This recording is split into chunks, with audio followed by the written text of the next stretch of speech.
ఓం శ్రీ సాయిరామ్. అందరికీ సాయిరామ్.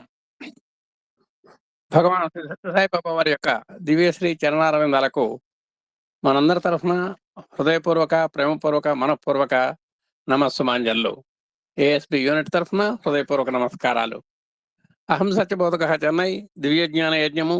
ఈ దివ్యజ్ఞాన యజ్ఞ సుదీర్ఘ సారథులైన మన ఆప్తులు, ఆత్మీయులు, మార్గదర్శి, దిశానిర్దేశకులు అయిన శ్రీ మల్లెల లక్ష్మీనారాయణ గారికి, వారి ధర్మపత్ని శ్రీమతి మల్లెల వరలక్ష్మి గారికి నేటి కార్యక్రమ శుభారంభంలో మనందరి యొక్క హృదయపూర్వక నమస్సుమాంజల్లు.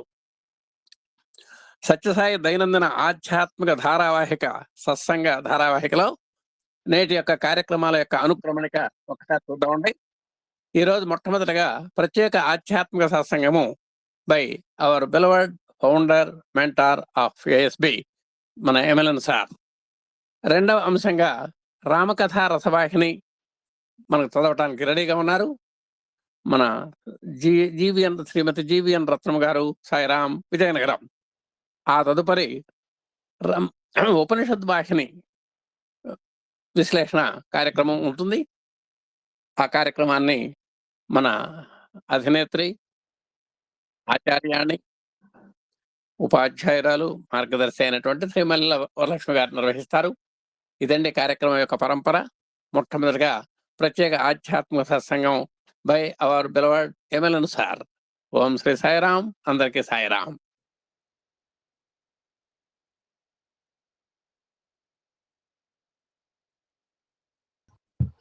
ఓం శ్రీ సాయిరాం. అందరికీ సాయిరాం అండి. స్వామి వారికి ప్రణామం చేసుకుంటూ అందరికీ హృదయపూర్వక సాయిరాం.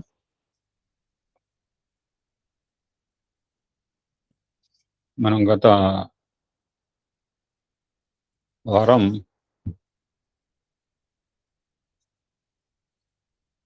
ఈశ్వర అనుభూతిని పొందాలి అంటే we must have certain qualifications.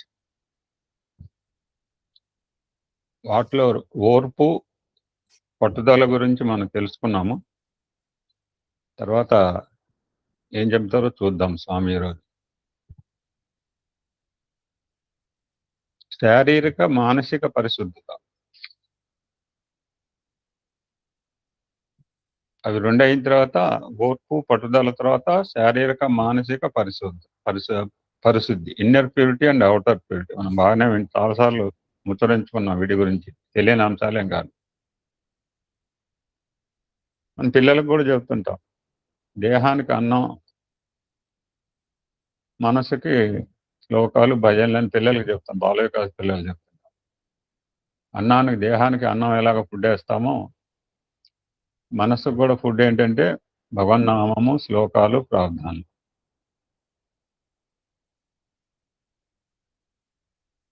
మన స్వామి చెప్తున్నారు, దేహ పరిశుభ్రానికి, అవుటర్ ప్యూరిటీకి ఎంత ఇంపార్టెన్స్ ఇస్తామో మానసికమైన సంబంధం కూడా, భావాలకు కూడా, ప్రవర్తనకు కూడా తగిన ప్రయత్నం చేయాలంటున్నాం.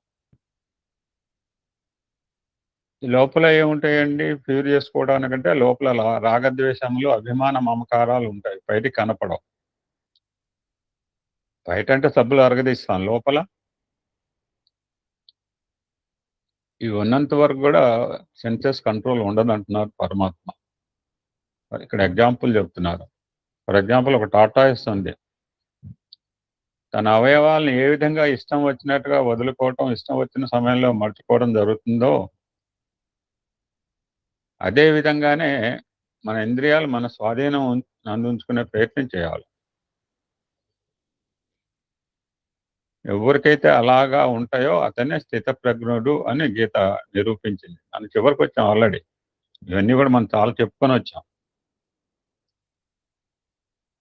ఇప్పుడు మనిషి అంటే ఎలా ఉంటాడు అంటే తను చేసే కర్మల మీద ఆధారపడుతుంది అంట. అందులో ఎసెన్స్ నిష్కామ కర్మ. అద్దం ముందు నుంచుంటే మన ఫేస్ కనపడుతుంది, నోట్లో థర్మామీటర్ పెట్టుకుంటే మన టెంపరేచర్ తెలుస్తుంది. సో ఒక మనిషి యొక్క మంచి కానీ చెడు, either good or bad, depending upon the activities. అతను ఎటువాడు అంటే అతను చేసే కర్మలు బట్టి మనం తెలుసుకోవచ్చు. లోకంలో ఎటువంటి వాళ్ళు ఉంటారో కూడా చెప్తున్నారు గీతాచార్యుడు స్వామి. ఒక చూడటానికి చాలా సాత్వికంగా కనిపిస్తాడు, మహా త్యాగిగా కనిపిస్తాడు, పవిత్ర హృదయంగా నమ్ముతాం. కానీ అతను చేసే పనులు చాలా క్రూయల్గా రాక్షసత్వంగా ఉంటాయట. మరికొందరు చూడటానికి చాలా భయంకరంగా కఠినంగా ఉంటారు. వాళ్ళు చూస్తుంటేనే నిర్దయ నిర్దాక్షిణ్య వ్యక్తులుగా మనకి ఎక్స్టర్నల్ గా కనిపిస్తారు. కానీ వాళ్ళు కర్మ మార్గంలో ప్రవేశించేటప్పుడు చాలా సాత్వికంగా దయార్థ హృదయాలుగా ఉంటారు. సో దట్స్ వై మనం ఆచరించే వృత్తులను బట్టి సాత్వికుడు అని భావించాలి.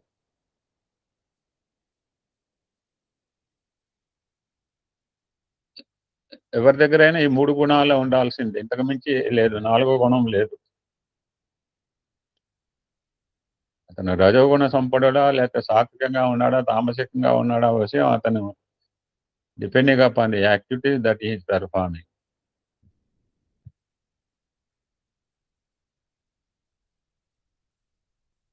మనం నిత్య జీవితంలో ఎటువంటి కార్యాచరణ చేయాలి అని మన కర్తవ్యాన్ని ప్రబోధించింది భగవద్గీత. కర్మ మార్గాన్ని వీడకూడదు, మానవుడికి ప్రధానమైన ధర్మం అని గీత నిరూపించింది. Swami Telugu narrating the essence totally. అటువంటి ధర్మ మార్గంలో ఎంటర్ చేయటమే జీవితం యొక్క మర్మము అని కూడా చెప్పింది. జన్మకి కారణం కర్మము, ధర్మం యొక్క మర్మం. This is the prime duty of the every human being అని గీత స్పష్టం చేసి. మన తపోవనంలో 2 చదువుకున్నాం, ఆవరణ విక్షేపం అని. దాని గురించి స్వామి చెప్తున్నారు. మనం కర్మను వదిలి క్షణమైన ఖాయం. ఇప్పుడు అమ్మాయి పిలిచేదాకా నేను ఏదో పని చేసుకుంటూనే ఉన్నాను, ఏదో ఎదుక్కుంటూనే ఉన్నాను. అమ్మాయి మొదలుపెట్టింది, నేను గబగబా పక్కన పడేసి ఇటు వచ్చాను మరి సత్సంగం చెప్పాలని చెప్పి. ఆ పని వదిలేసి ఈ పనికి వచ్చాను. మన కర్మాచరణ అంటే కర్తవ్యము ఇమిడి ఉంటుంది అంటున్నారు. ఒక సామాన్యమైన మానవుడు, సామాన్య సాధకుడు మొట్టమొదటి కర్మ మార్గంలో ప్రవేశించాలి అంటున్నారు. ఆ కర్మలు కూడా ఎలా ఉండాలంటే పవిత్రమైన కర్మలుగా ఉండాలి అంటున్నారు. పరోపకార సంబంధమైన వృత్తులుగా ఉండాలంటున్నారు.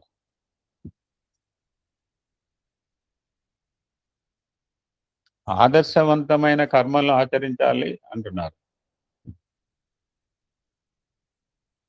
సో మామూలు కర్మలు ఇలాగా పవిత్రమైన భావంతో చేసుకుంటే, సాత్విక భావంతో చేసుకుంటే దెన్ ఇట్ బికమ్ ఆటోమేటిక్గా నిష్కామ కర్మ. ఒక్కసారి నిష్కామ కర్మ చేయంటే తెలియకపోవచ్చు. ఎందుకంటే మన లోకంలో ఏం చేస్తే ఏమిస్తావు, వాంఛలు లేకుండా మానవుడు ఎట్టి కర్మలు ఆచరించలేడు. వాంఛ ఉండొచ్చు, ఆ వాంఛ ఎలా ఉండాలి, భగవత్ ప్రీత్యర్థంగా ఉండాలని నేను చెప్తున్నాను. అటువంటి భగవత్ ప్రీత్యర్థంగా వాంఛ రహితంగా చేసే కర్మలకి అనాసక్తి యోగం. యాక్చువల్గా ఇది గీతలో లేదు. అనాసక్తి యోగం అని స్వామి మనకు చెప్తున్నారు. అనాసక్తి నాట్ ఇంట్రెస్టెడ్ కాదు, చెయ్యి కానీ ఏమి ఫలం.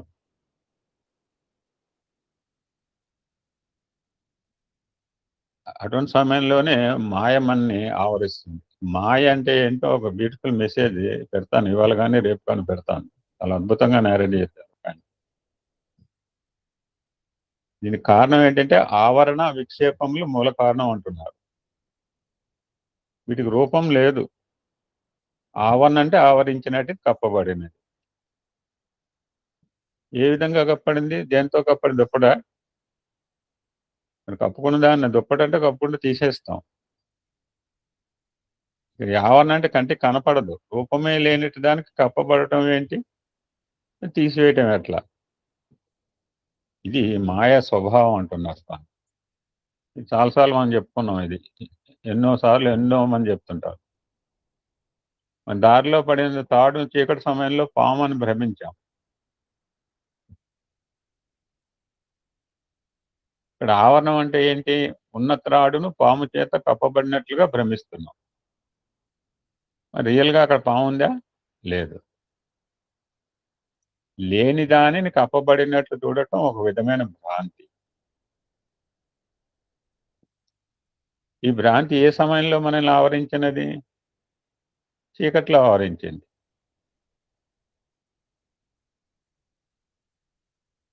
త్రాడును పాము ఆవరించిందా? లేదా మనస్సును భ్రమ ఆవరించిందా? త్రాడును పాము ఆవరించలేదు. మానవుని మనస్సును భ్రమ ఆవరించింది. ఆ భ్రమనే మాయ అంటారు. వెంటనే ఒక లైట్ వేసాము, అక్కడ పాము లేదు, ఉన్నది త్రాడే. సో ఆవరణం పోయింది, ఉన్న పదార్థం కనిపిస్తోంది. ఇది విక్షేపం. ఉన్నది ఎప్పటికీ ఉండేదే, ఇందులో ఏ మార్పులు ఉండవు. భ్రమలు రావటం పోవటం ఒక విధమైన బంధత్వంగా భావించుకోవచ్చు అంటున్నారు.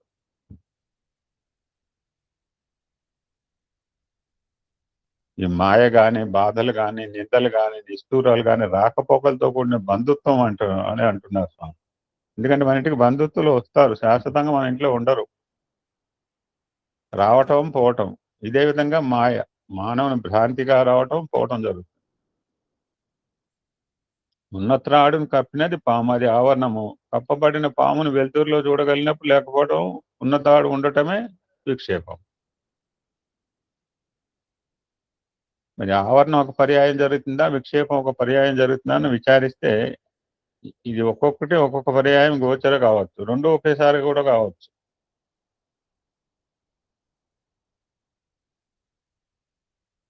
ఇక్కడ అర్జునుడికి కప్పింది కూడా అజ్ఞానమైన ఆవరణం అంటున్నారు స్వామి. దాని గురించే జ్ఞానబోధ చేస్తున్నాను కృష్ణ పరమాత్మ.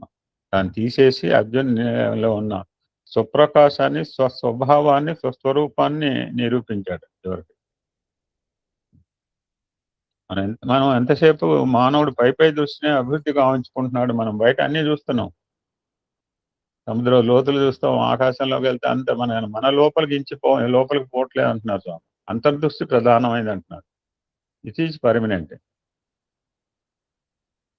అటువంటి సత్యనిత్యమైన స్వస్వరూపాన్ని మర్చిపోయి అస్థిరమైన, అశ్వరమైన, చంచలమైన, మార్పు చెందే జగత్తు దృష్టిని గావించుకోవడం చేతనే మనం నిజమైన తత్వానికి దూరం చేసుకుంటున్నాము అంటున్నాడు అర్జున్ని నిలబెట్టి మనకి.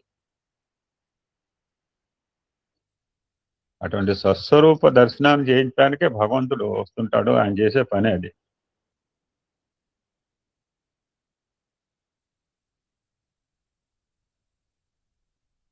ఈ జీవితం అనేది ఒక ప్రవాహం. ప్రవాహంలో సర్వం కొట్టుకుపోయేదే. ఒక కొట్టుకుపోయే పదార్థాన్ని పట్టుకుంటే హౌ కెన్ బి ప్రొటెక్టెడ్? పట్టుకున్న పదార్థం కొట్టుకొని పోవాల్సిందే. పట్టుబడిన పదార్థం కొట్టుకొని పోతున్నది, పట్టుకున్నవాడు కొట్టుకొని పోతున్నాడు. దాన్ని పట్టుకుని ప్రయోజనం ఏంటి? సో ఇది ఎందుకు చెప్తున్నానంటే, అనిత్యమైన విషయాల్లో పట్టుకుని జీవిత సత్యాన్ని మరుగు చేసుకోమని చెప్పడానికి ఎగ్జాంపుల్. అటువంటి శాశ్వతమైన దైవత్వానికి మనం శరణ పొందాలి. మనకు నిన్ను ఆవరించిన ఈ అజ్ఞానాన్ని దూరంగా గావించుకో. ఈ కంట్రోల్ యువర్ సెన్సెస్. రాగద్వేషాలను దూరం చేసుకో, మనసులోని మాలిన్యాలు తుడుచుకో అని కృష్ణుడు ఆదేశిస్తున్నాడు.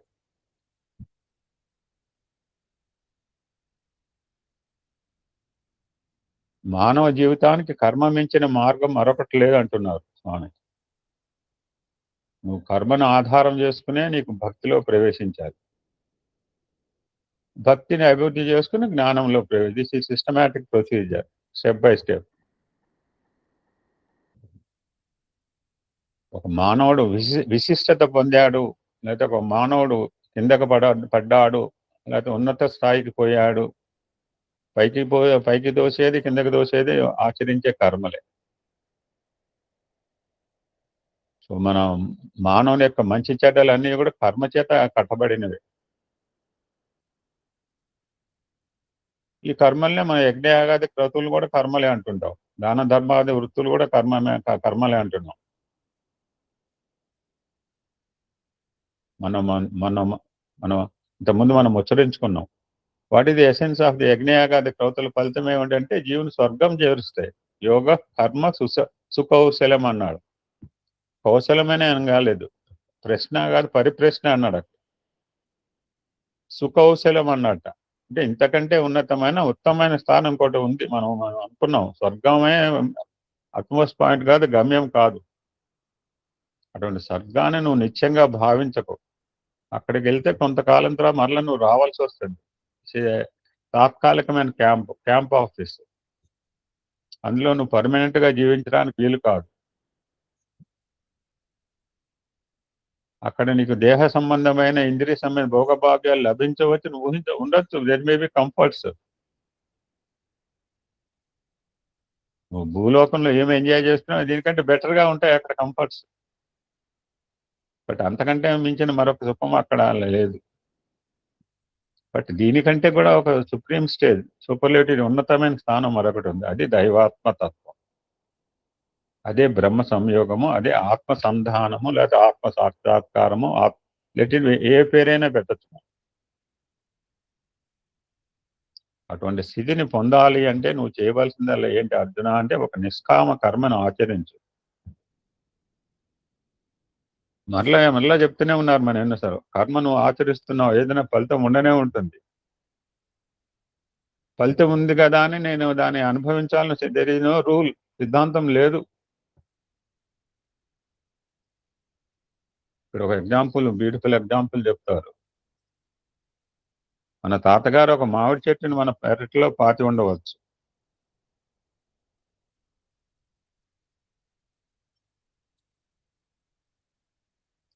అది వృక్షమై కాయలు కాచే సమయానికి తాతగారు ఉండకపోవచ్చు.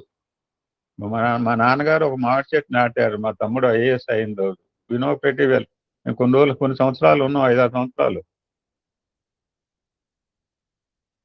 ఆ పొలములు తన కొడుకులు, మనవలు, మనవరాళ్ళు అనుభవించవచ్చు కదా.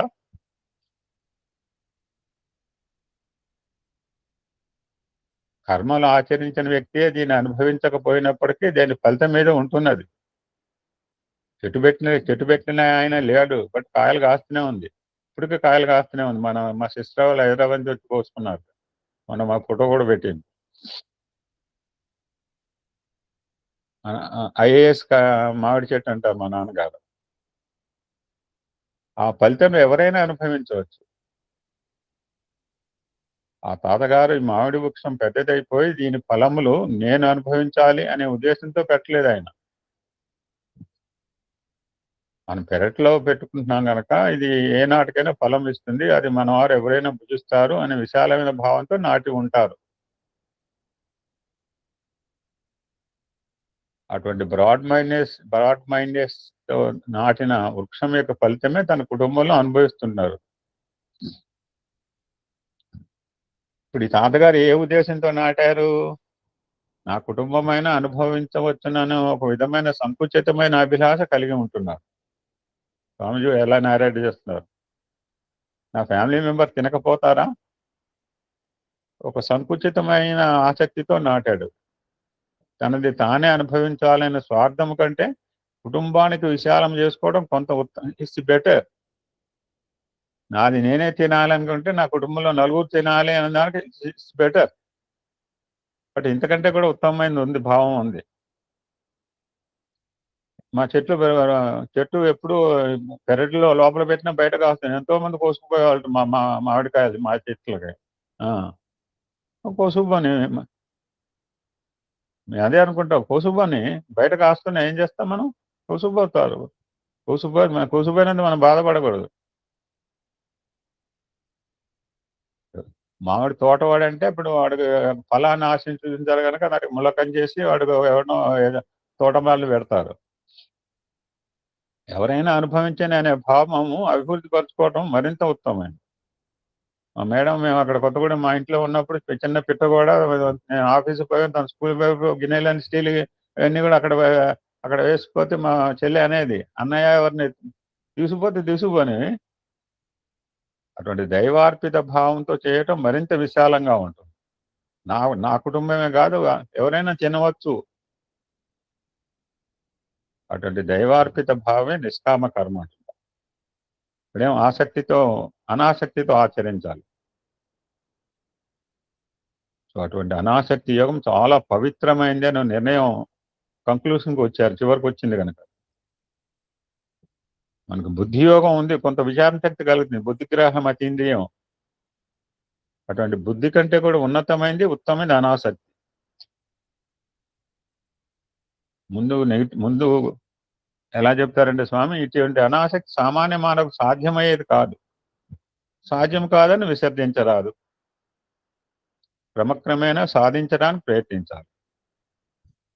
అసాధ్యమైన కార్యములైన ఎన్నింటినో సాధన చేసి సాధిస్తున్నాము. మనకు సామెత ఉంది, సాధన ప్రాక్టీస్ మేక్స్ మ్యాన్ పర్ఫెక్ట్. సాధన ఉన్న పనులు సమకూరు ధరలో ఉన్నాం.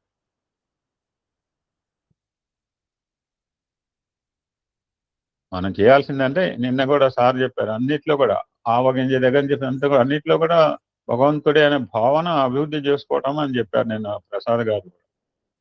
అంటే అంత తొందరగా అలవాటు అవుతుందా అంటే నెమ్మదిగా మొదలు పెడితే అలవాటు అవుతుంది. ముందు మనిషిగా చూడటం మొదలు పెడితే, ఎందుకంటే సర్వత్రా పంచభూతాన్ని అన్నారు. ఈ మాట చాలాసార్లు చెప్పి ఆ రోజంతా లేదు. నువ్వు ఎక్కడికి పో, పాతాళ లోకం పో, ఏ లోకంలో పోయినా 5 భూతంలే ఉంటాయి, అంతకుమించి లేవు. ఈ 5 కూడా మనం పంచభూతాలు కూడా పరమాత్మ స్వరూపులు. అంగవతి సాధన, నిత్యవతి అని మనం, ఎందుకంటే రిఫ్లెక్షన్ ఆఫ్ ది గాడ్, పరమాత్మ యొక్క ప్రతిబింబాలేని మనం అంశములే. అలా అనుకుంటే ఈ చెట్టు పుట్ట గుట్ట అని కూడా మనం ఆరాధిస్తున్నాం. మొన్న యమునా నదికి పుష్కరాలు వచ్చింది, స్నానం చేసి వచ్చారు అందరూ. ఒక చిన్న ఎగ్జాంపుల్ చెప్తానే కన్క్లూడ్ అండి. ఇంకా 2 సత్సంగాలు ఉన్నాయి.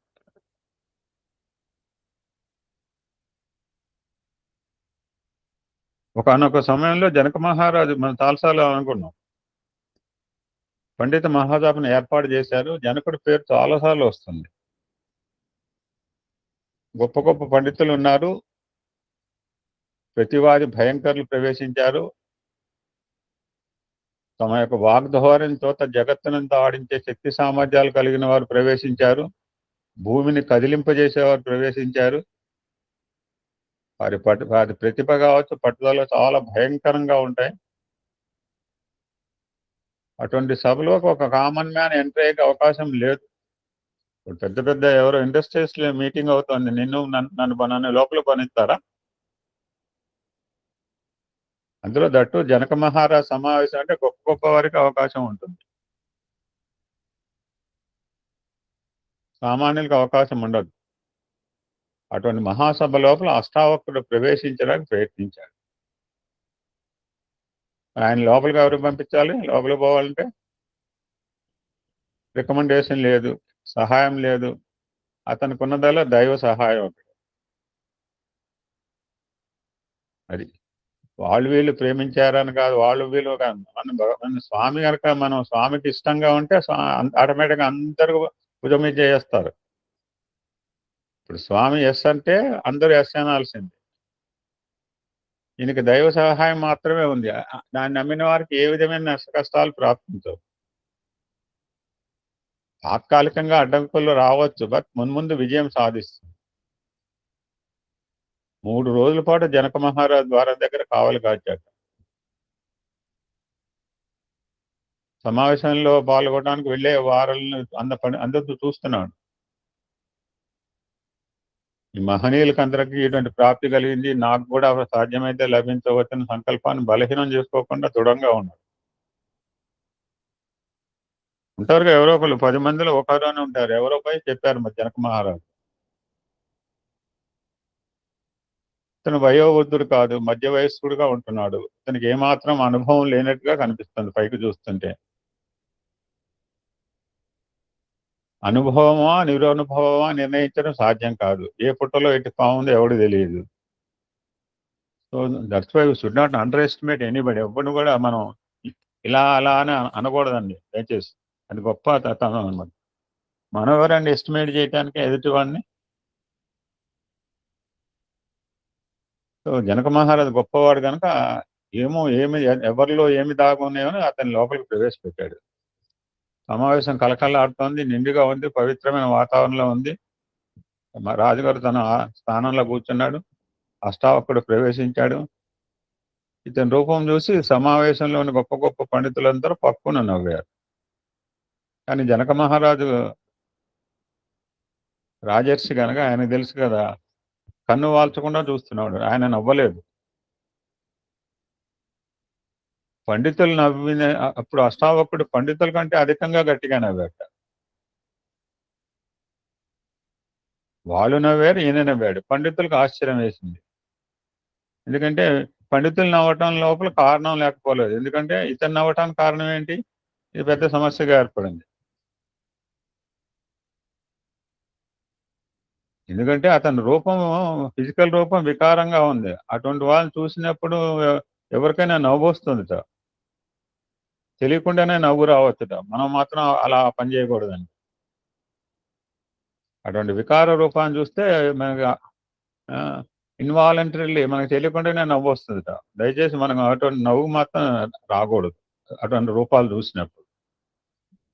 అదే అమాయకత్వంగా మనం భావించవచ్చు. ఒక తల్లి చంటిబిడ్డని ఎత్తుకొని పోతుందంటే ఎటు ఎవరైనా వస్తుంటే వారిని చూసి చంటిబిడ్డ నవ్వుతుందండి. ఇది మనందరికి ఎక్స్పీరియన్స్. మీరు పలకరించక్కర్లా, తెలిసిన వాళ్ళగా పలకరిస్తుంది, కళ్ళతో పలకరిస్తుంది, నవ్వుతుంది. మా పైన అమ్మాయి, 2 అమ్మాయిలు ఉన్నారు. నిన్ననే జరిగింది. వాళ్ళ అమ్మ పెద్ద అమ్మాయి వెళ్ళిపోయి, చిన్నపిల్ల నాతో తమిళ చెప్తాను, తాతగారు దిగట్లేదు, మెట్టు దిగట్లా. ఆ చంటిపేట నవ్వితే ఎలా మనకు మన చుట్టం కావచ్చు, మన మనవరాలు కాకపోవచ్చు అండి. బస్సులో కావచ్చు, రైల్లో కావచ్చు, ఎన్నోసార్లు చూసాం ఇట్లా మనం. ఒక చంటిపేట కనుక నవ్వితే ఎలాంటి వారైనా తెలియకుండా వారు కూడా నవ్వుతారు. ఎందుకంటే అమాయకంలో పిల్లలు దేవుడు చల్లని వాడు ఉత్తగనలా. అది అమాయకత్వంలో ఉండిన పవిత్రత. కానీ ఇక్కడ పవిత్రతలో ఉండిన అమాయకత్వం. పండితులేమో గొప్పవారు, అమాయకత్వం లేనివారు. ఈ వ్యక్తి నవ్వటంలో కారణం ఏమిటి గుర్తించాలని అందరూ కాచుకొని ఉన్నారు. సో ఒక ఆయన సాహసించిన, ఆయన నువ్వు ఎవరు, నీ రూపం చూస్తే మాకు నవ్వు వచ్చింది, దీనివల్ల మేము నవ్వావు, కానీ నువ్వు నవ్వడానికి కారణం ఏంటి అని అడిగాడు. అప్పుడు మన రుద్రంలో శాస్త్రి గారు చాలాసార్లు చెప్పారు ఈ సిచ్యుయేషన్. అయ్యా, ఇక్కడ ఏదో గొప్ప పండితుల మహాసభ జరుగుతుందని నేను ప్రవేశించాను. ఈ సమావేశంలో ఇటువంటి వారంతా ఉంటున్నారంటే అసలు ఈ సమావేశానికి ఉండేవాడిని కాను. గొప్ప గొప్ప పండితులు ఉంటారని నేను పండిత అంటే సమదర్శిని అని మనం కూడా సార్ చెప్పారు. కానీ ఇక్కడంతా చర్మకారులు మాత్రమే ఉంటున్నారు అని అన్నారు. ఈ మాట వినే అందరికి చాలా కోపం వచ్చింది. చర్మకారులు అంటే చెప్పులు కుట్టుకునేవారు అని అర్థం అంట. అందరూ ఉగ్రులు అయిపోయారట. అష్టావక్రుడు మీ చర్యలకు ఈ పదమే సరైన పదం అన్నట్టు. ఎందుకంటే చెప్పులు కుట్టే వానికే చర్మం విషయం తెలుస్తుంది, మిగతా వారికి ఏమాత్రం తెలియదు. కాబట్టి మీరందరూ నా చర్మాన్ని చూసి నవ్వుతున్నారు, నా పాండిత్యం చూడడానికి మీరు ప్రయత్నం చేయలేదన్నాడు. సో కనుక పండితుడు అంటే అంతర్దర్శనం కలిగి ఉండాలి అని స్వామి ఇక్కడ చెప్పడం జరుగుతుంది.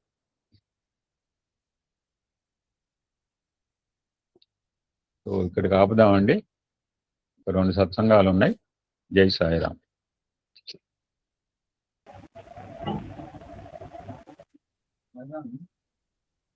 రామకథా రసవాహిని బై శ్రీమతి జీవిఎన్ రత్నం గారు. సాయిరాం.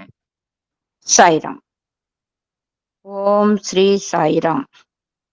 ఓంకార బీజ రూపాయ సర్వేశాయ జగత్పతే ప్రథమాయ నమస్తుభ్యం శ్రీ సత్యసాయి గణాధిప.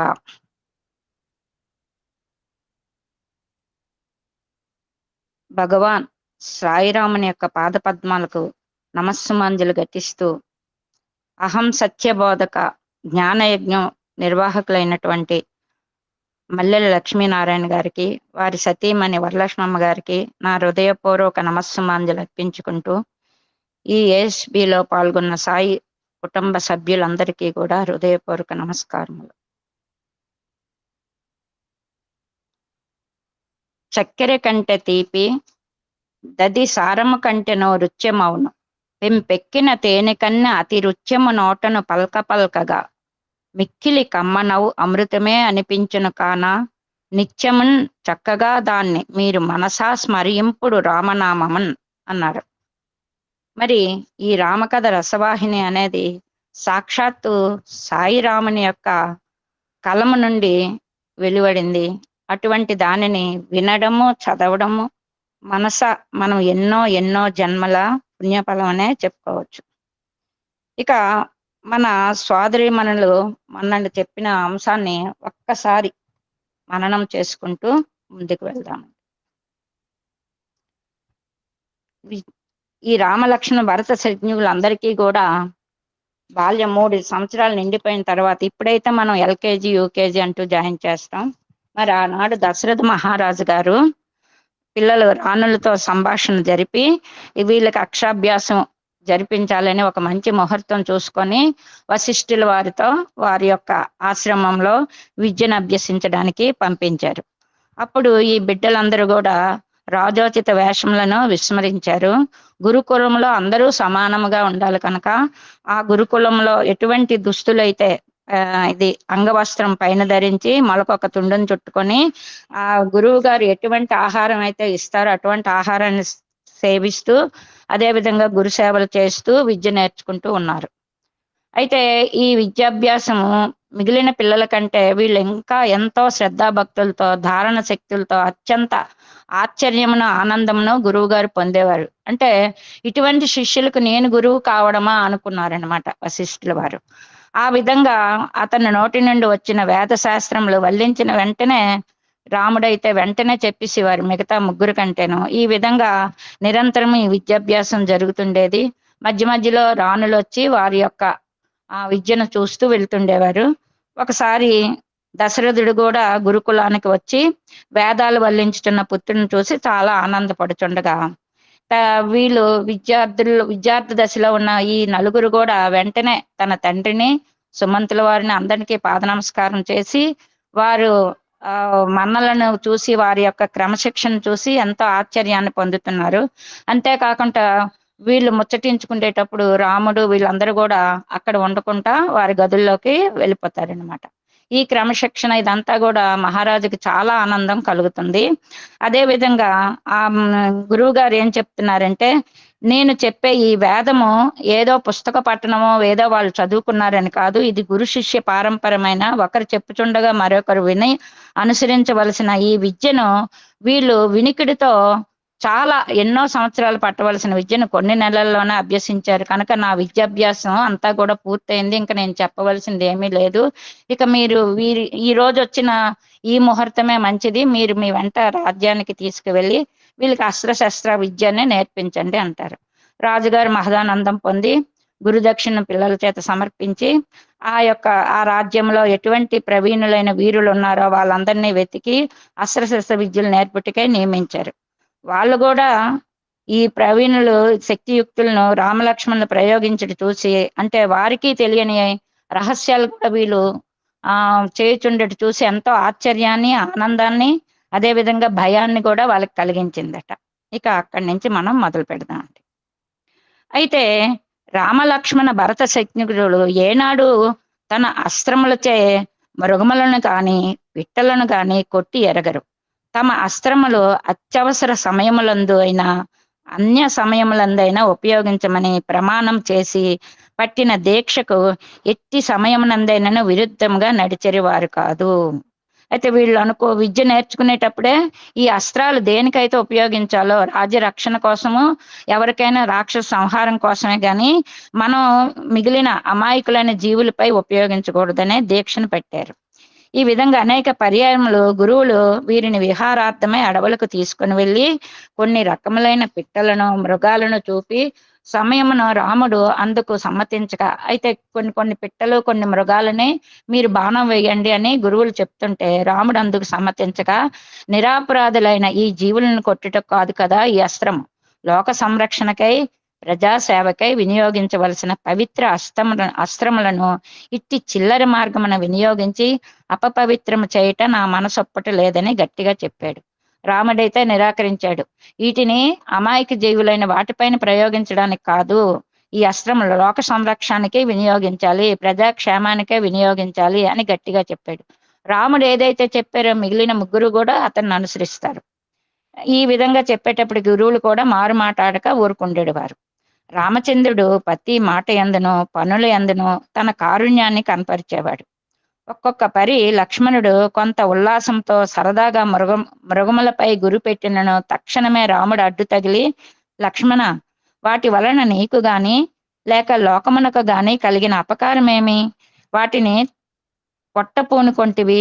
నిర్దోషులను శిక్షించుట రాజనీతికి పరమ విరుద్ధము కాదా అని నీతులు చెప్పారు.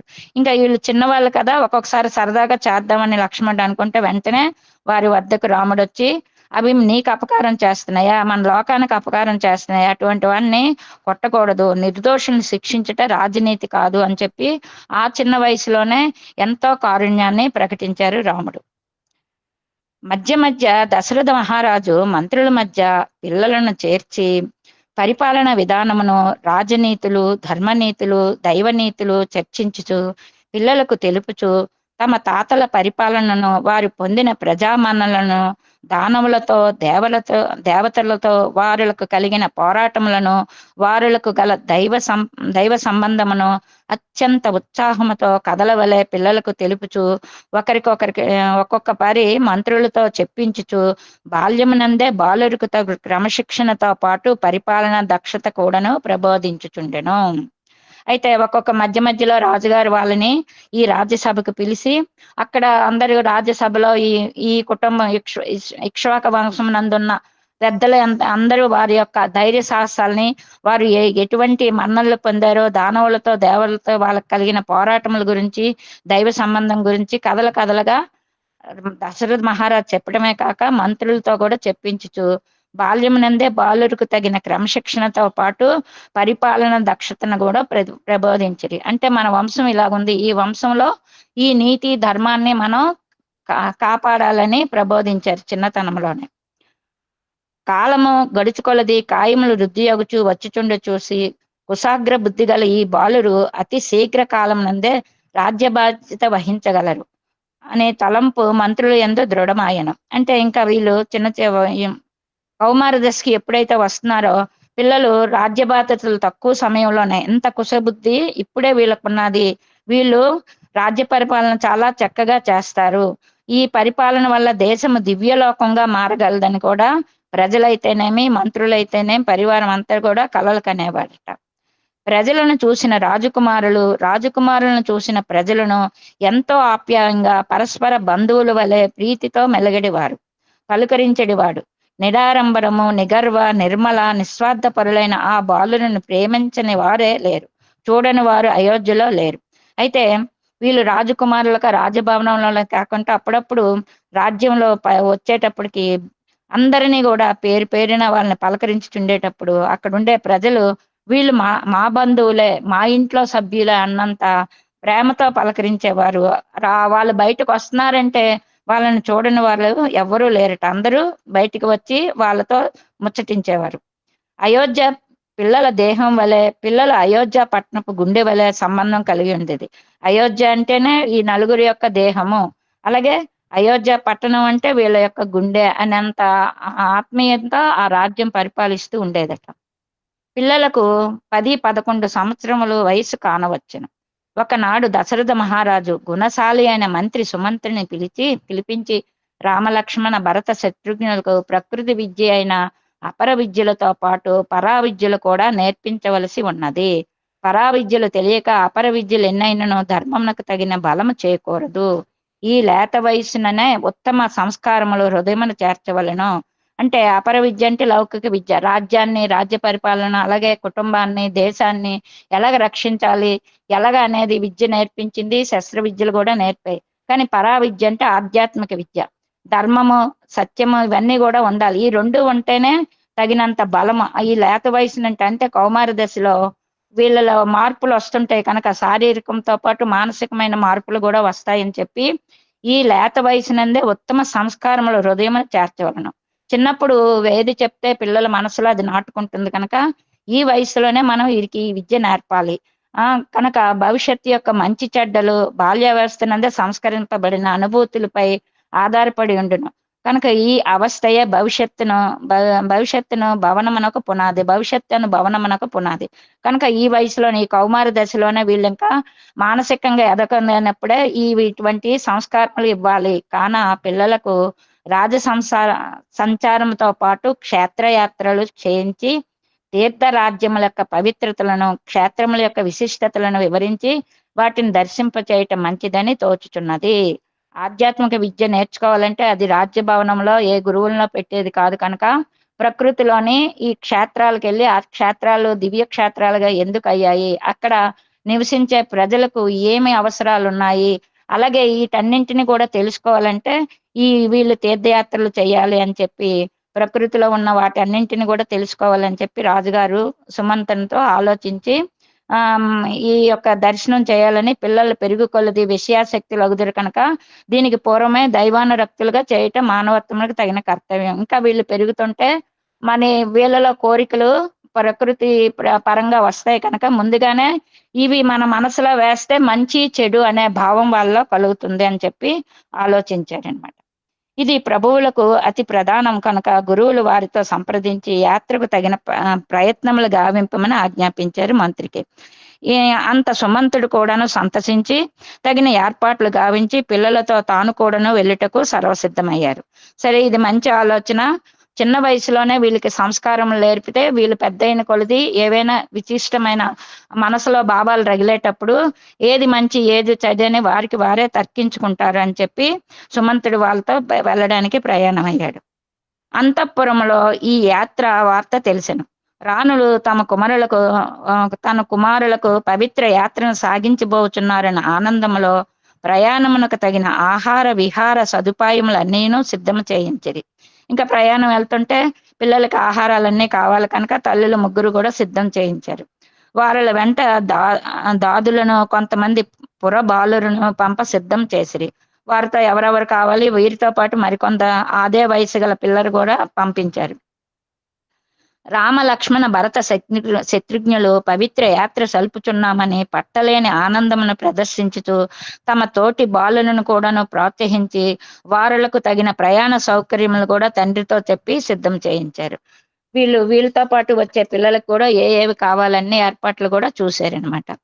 రెండవ దినము సుముహూర్తము సమీపించగానే తల్లులకు తండ్రికి నమస్కరించి గురువుల వారికి నమస్కరించి తల్లులతో హారతులు అందుకొని దిష్టి చుక్కలను రక్ష చుక్కలను పెట్టించుకొని రాజవేషములను విప్పి సామాన్య యాత్రికుల వేషము అనగా పట్టుదోతలు వాటిని కట్టి అంగవస్త్రములు కప్పి రథములో కూర్చొని జయ ధ్వనులతో రథములను కదిలించిరి. వీరింక రాజు కుమారులుగా కాకుండా యాత్ర చేయేటప్పుడు ఎటువంటి వస్త్రాలు అయితే వేసుకుంటారో ఆ వేషధారణ కట్టి తల్లిదండ్రులతోని అదిగా దాదాలతో హారతులు అన్ని ఇప్పించుకొని బయలుదేరింది. ఇంకా రథములను కదిలించిరి. ముందు వెనుక రక్షక భటులు రథములను వాయువేగముతో పరిగెత్తించుండెను. దినములు వారములు గడిచిపోయాను.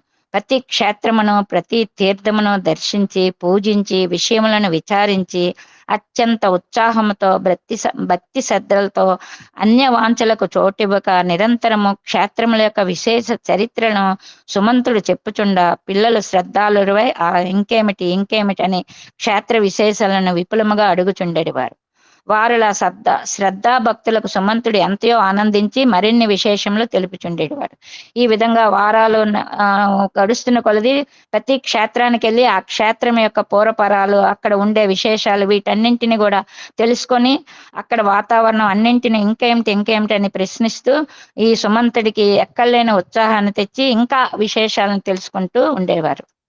ఈ రీతిగా కన్యాకుమారి మొదలు కాశ్మీర్ వరకు ఉత్తర దక్షిణ తూర్పు పడమర సముద్రముల తీరములను వరకు గల క్షేత్రములను 3-4 మాసములు సంచారం సలిపి మధ్య ఆయా రాజ్యములందు గల కొన్ని ప్రజా అనుకూలములను యాత్రిల అనుకూలములను గుర్తించి మంత్రితో చెప్పి వాటిని సరిచేయించుచు దైవ మందిరములకు తగిన ఏర్పాట్లు భద్రతలు కల్పించుచు అనేక విధముల యాత్రికులకు నీటి వసతులు వృక్ష ఛాయలను చలివేంద్రములను సత్రములను ఆరోగ్య కేంద్రములను నియమించమని రాముడు తెలపగా రామాభీష్టములకు అడ్డు చెప్పక కోరిన అన్నింటినీ అతి శీఘ్రమని చేయించుచు వచ్చుచున్న సుమంతుని చూచి పిల్లలు తమలో తాము ఆనందించుచు మన మంత్రి వంటి మంత్రులు లోకమున ఉండినా లోకము క్షేమమునకు కొదవరాదని ఒకరితో ఒకరు గుసగుసలాడుకునేవారు.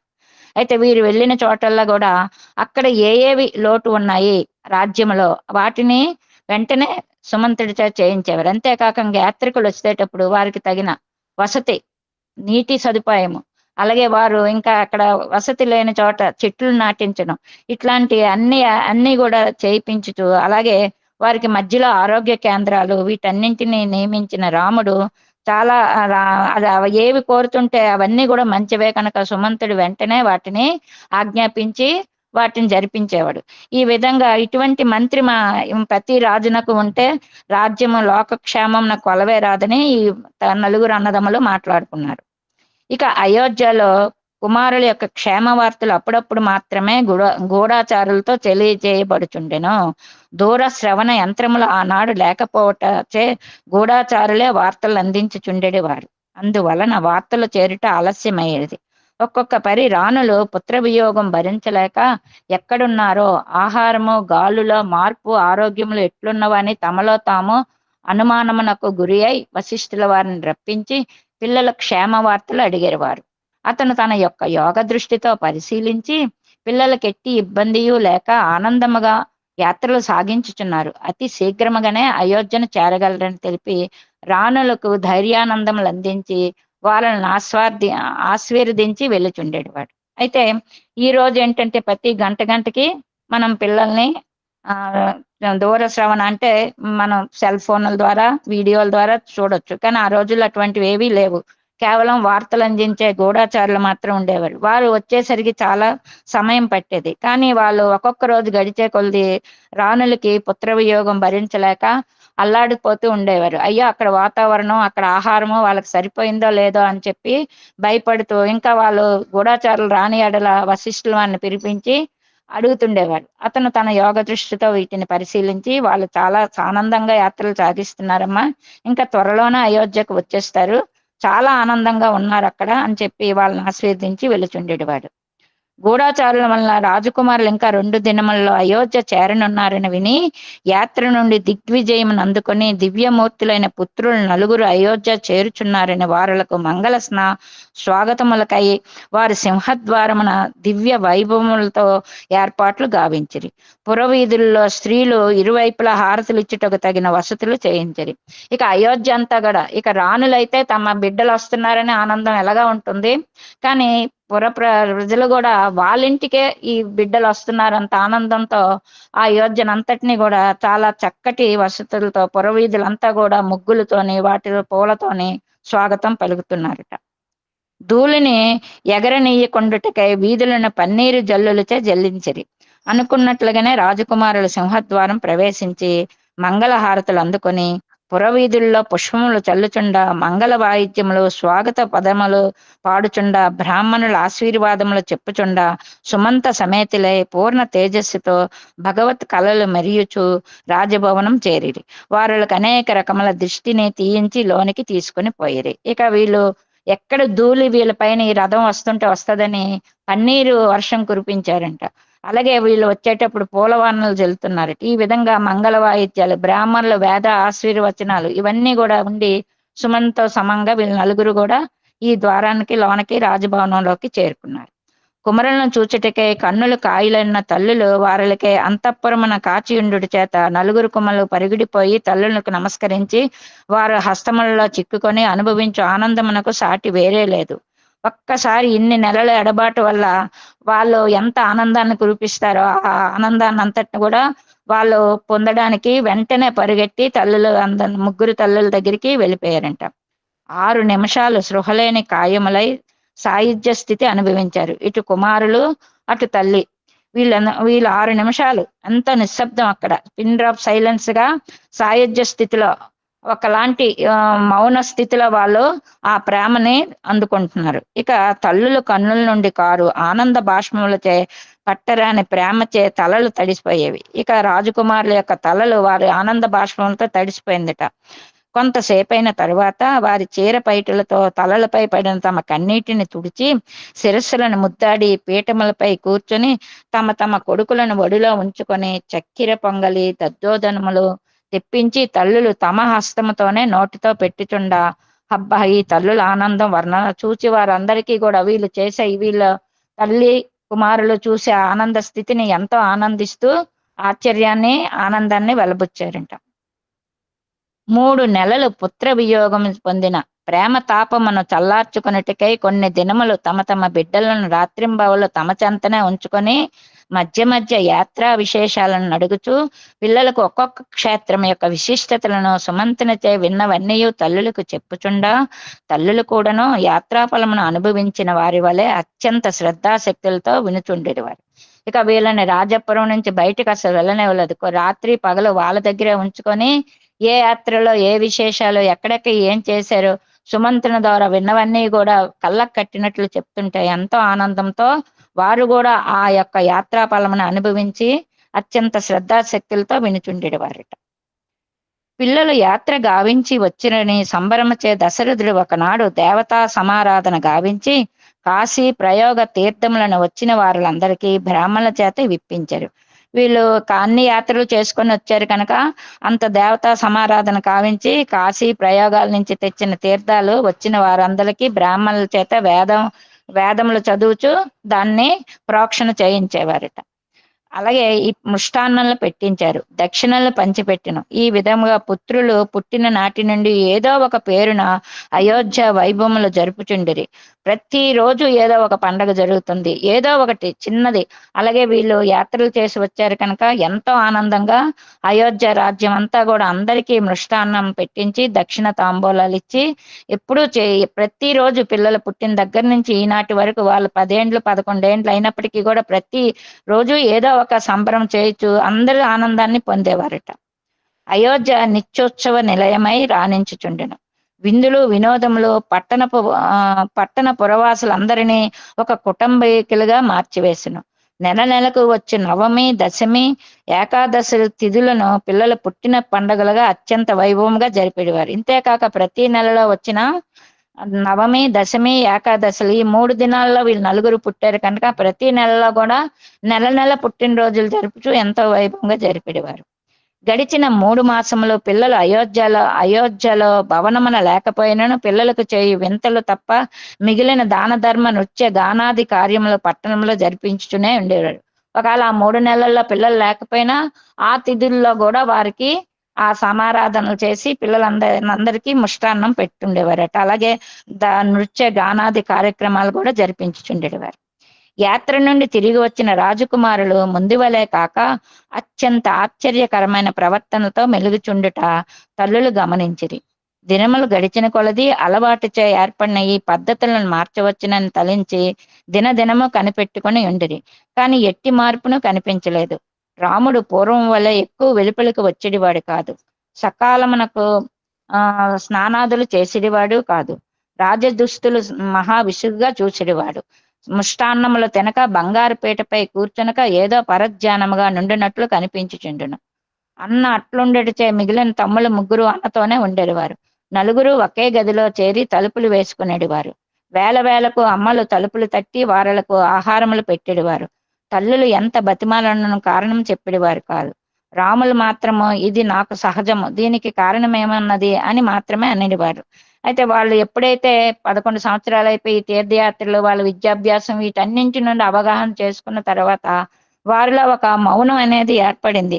పూర్వంలాగా వీళ్ళు గెంతుతూ పరిగెట్టుతూ తల్లిదండ్రులతో ఉండలేకపోవడం ఈ తల్లులు ముందుగా గమనించేవారు. ఒక్కొక్కసారి వాళ్ళు పిలుస్తుంటే పరధ్యానంలో ఉండడం. దీనికి కారణం ఏంటి, ఏదైనా చెప్పండి నాన్న ఏం జరిగిందని అడిగితే ఇది నా యొక్క సహజము, దీనికి కారణం ఏమున్నదని రాముడు సమాధానం చెప్పేవాడంట. ఈ విధముగా పెరిగిపోచున్న వీరి మార్పులు మరుగుపెట్టుట మంచిది కాదని అమ్మలు తలించి దశరథునితో తెలిపిరి. దశరథుడు పిల్లలు తన గదికి రమ్మని కబురంపెను. దీనికి పూర్వం కబురంపగానే పరిగడి వచ్చుచున్న బాలురు ఈనాడు ఎంత కాలమైన రాకుండాటు చూసి ఆశ్చర్యంతో ఆలోచనతో తానే పిల్లల చెంతకు వచ్చుటకు సిద్ధపడుచుండెను. ఇంతలో సేవకుడు వచ్చి చిన్న ప్రభువులు దయచేయుచున్నారని తెలిపారు. దశరథుడు పట్టలేని ఆనందంతో పిల్లల 4 పొట్టకు కరిపించుకుని వారలకు ఇరుపక్కల కూర్చునబెట్టుకుని ఎన్నయో వింతలు విశేషములు అడుగ మొదలుపెట్టాను. అయితే రాణుల ముందు తల్లులే కదా పిల్లల యొక్క సైరాం ఇక్కడ కంక్లూజ్ ఇవ్వండి. ఓకే. ఈ విధంగా తల్లులు గమనిస్తారు కనుక తల్లులు ఇంకా ఎప్పటికీ వీళ్ళు మారటం లేదని గమనించి అప్పుడు తండ్రి దశరథ మహారాజుకి చెప్పారు. అప్పుడు దశరథ మహారాజు కబురు పంపితే చిన్నప్పుడైతే వెంటనే పరిగెడి తండ్రి ఎక్కడుంటే అక్కడికి వచ్చేవారు. కానీ ఈ రోజు ఇంకా రాకపోతే ఇంకా తనే పిల్లల దగ్గరికి వెళ్ళాలనుకునేసరికి వార్త వస్తుంది, రాజకుమారులు వస్తున్నారు అని చెప్పి. అప్పుడు వచ్చిన పిల్లలందరినీ తన హక్కును చేర్చుకొని ఎన్నో విషయంలో అడగడం చేశారు. కనుక ఈనాడు ఈ అవకాశం నాకు ఇచ్చారు. రామకథ రసవాహిని చదివే అవకాశాన్ని ఇచ్చిన మన గురువు గారైన ఎమ్మెల్యన్ గారికి, అలాగే మరి వరలక్ష్మమ్మ గారికి మరొకసారి ఇక్కడ వేచి ఉండే సాయి సోదరులందరికీ కూడా నమస్సుమాంజులు తెలియజేసుకుంటున్నానండి. వీళ్ళు ఈ 11 సంవత్సరాల వయసులోనే ఏం నేర్చుకున్నారు అనేది ఒక్కసారి మనం పరిశీలించుకుంటే, సర్వలోక హితేరైతే సమస్త లోకముల హితము కోరుతూ వచ్చారు, విశాల హృదయాలుగా అయ్యారు. సర్వ జ్ఞాన హితేరతే సమస్త జ్ఞానాలను తెలుసుకున్నారు. లౌకిక జ్ఞానము తో పాటు ఆధ్యాత్మ జ్ఞానం కూడా తెలుసుకున్నారు. లౌకిక జ్ఞానాన్ని చిన్న చిన్న నదులు వంటివిగా అనుకుంటే, ఆధ్యాత్మ జ్ఞానము సాగరం అంటది. నదీనాం సాగరో గతి. ఈ చిన్న చిన్న నదులన్నీ సాగరంలో కలిసిపోతే అది ఎటువంటి ఆత్మజ్ఞానాన్ని ఆధ్యాత్మ జ్ఞానాన్ని అందుకున్నారు కనుక వారిలో అటువంటి మార్పు వచ్చి నిరంతరము వాళ్ళు ఇంకా ఈ రాజ్యాన్నాన్ని ఈ రాజ్య వైభోగాన్ని విస్మరిస్తూ ఈ జ్ఞానంతో పరిపూర్ణం చెందారు. ఈ అవకాశం ఇచ్చిన మరొక్కసారి సాయిరామునికి నమస్కరిస్తూ సాయిరాము.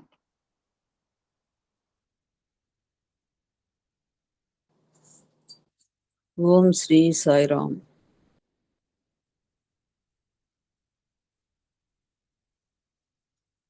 సాయీశ్వరాయ విద్మహే సత్యదేవాయ ధీమహి తన్నః సర్వః ప్రచోదయాత్. సాయి రామాయ విద్మహే ఆత్మా రామాయ ధీమహి తన్నో బాబా ప్రచోదయాత్.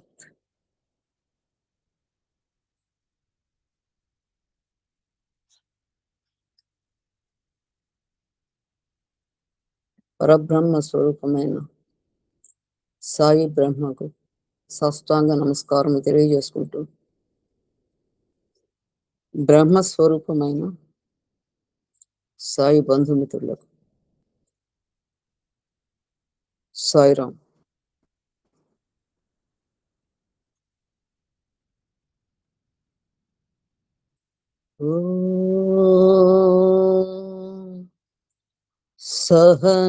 సహనావతు సహనౌ భునక్తు సహ వీర్యం కరవావహై తేజస్వినావధీతమస్తు మా విద్విషావహై. ఓం శాంతి శాంతి శాంతి.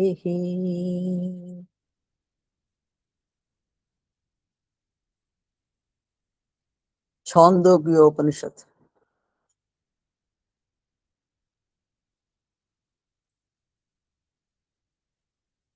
దీనిలో అనేక అంశాలు పొందుపరచబడ్డాయి.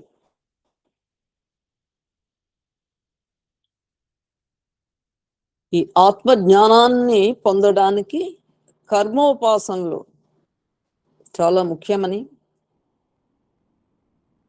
ఛాందోగ్య ఉపనిషత్తు మనకి తెలియజేస్తుంది.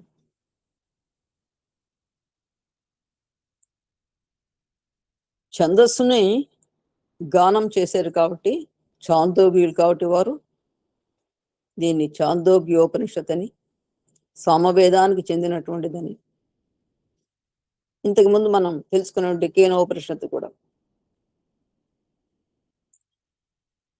ఉపనిషత్తుల యొక్క సారాంశము బ్రహ్మజ్ఞానం. అది సాధనా ప్రక్రియల ద్వారా మనం ఆ బ్రహ్మజ్ఞానాన్ని అనుభూతి పొందాలి.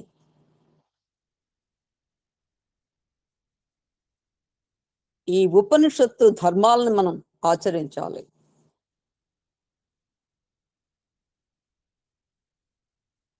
ఆ ఉపనిషత్తుల యొక్క సారాంశాన్ని గ్రహించడం,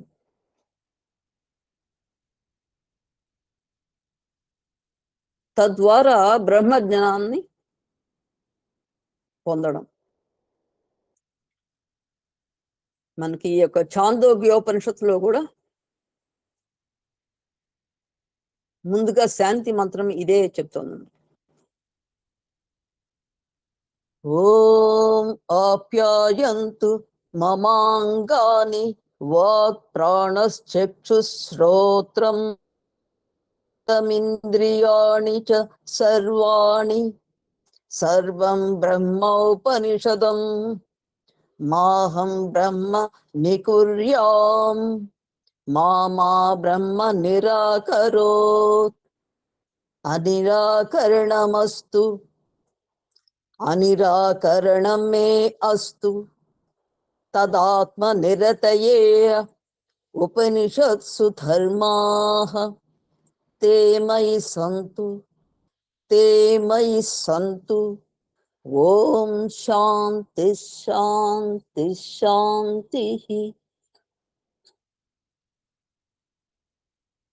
శాస్త్రం పట్ల, గురువు పట్ల విశ్వాసం కలిగి ఉండడం, శాస్త్ర ప్రమాణంగా చెప్పబడినటువంటి ఉపనిషత్తులని సారాంశాన్ని గ్రహించి ఆ బ్రహ్మని మనం అనుభూతిలోకి పొందడం, బ్రహ్మ మనల్ని నిరాకరించుకోకుండా ఉండాలి, మనం బ్రహ్మను నిరాకరించకుండా ఉండాలి. అనిరాకరణమస్తు అనిరాకరణమే అస్తు. ఈ ఉపనిషత్తు ధర్మాలు ఏవైతే ఉంటాయో, శమము, దమము, శాంతి, క్షేమము, ఉపరతి, సమము, ఇవన్నీ కలిగి ఉన్నప్పుడు నేను ఉపనిషత్తు యొక్క సారాంశాన్ని గ్రహించి బ్రహ్మ జ్ఞానాన్ని తెలుసుకునేటి ప్రయత్నం చేయగలుగుతాను.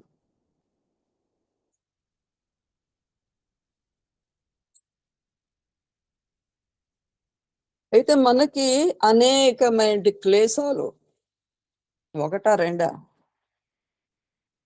జ్ఞానాన్ని పొందడానికి మినమేషాలు లెక్క పెట్టేటువంటి మానవుడు అనేక క్లేశాలకు లోనవుతూ ఉంటాడు. అవిద్య, నేనే శరీరం, ఆ శరీరమే నేను అనే భ్రాంతి, అస్మిత, ఇక్కడ మనస్సు కానీ పురుషుడు ఏకమై నేను అని చెప్పుకోవడం, ఉన్నది లేనట్టు లేనిది ఉన్నట్లు అనుభూతి చెందడం, అనుభవంలోకి తెచ్చుకోవడం, ఇందాక త్రాడు పాము, పాము త్రాడు అని చెప్పని ఏ విధంగా అయితే అనుకుంటామని చెప్పారో ఆ విధంగా. ఇంకా రాగము, ద్వేషము, వీటి గురించి చెప్పాలా? మనకి కొన్ని ఇష్టమైన ఉంటాయి, వాటి యందు మోహాన్ని పెంచుకుంటూ ఉంటాం. అది మనకి పొందడానికి వీలు లేకపోతే, పొందలేకపోతే కోపాన్ని ప్రదర్శించడం. ఇంకా సాధన ఏ విధంగా జరుగుతుంది? ఇంకొకటి అభినివేశం.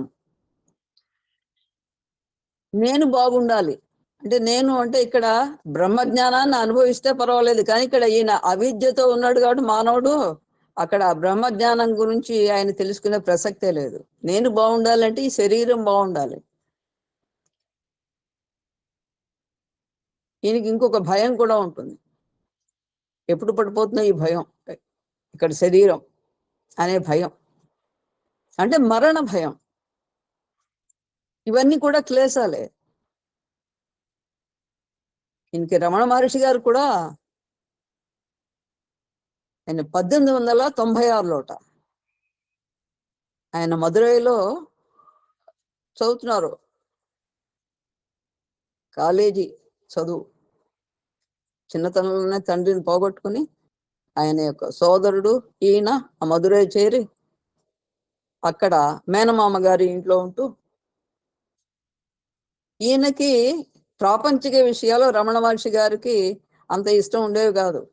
దానికి తోడు ఒక రోజున ఈయనకి చాలా విపరీతమైన భయం కూడా వేసింటారు మరణం అంటే ఎలా ఉంటుంది అని చెప్పి ఆయన జీవత్సేవల్లో పడుకుని ఆయన ఆ యొక్క మరణించిన వాడు ఏ విధంగా ఉంటాడని చెప్పిన ఆ విధంగా పడుకుని తాను అనుభవించడం జరిగింట. అయితే ఆయన బై బర్త్ జ్ఞాని కాబట్టి జ్ఞానాన్ని అన్వేషిస్తున్నాడు కాబట్టి ఆయన బ్రహ్మజ్ఞానం కోసమే ఆయన ఆవిర్భవించారు కాబట్టి శివపురాణం చదివి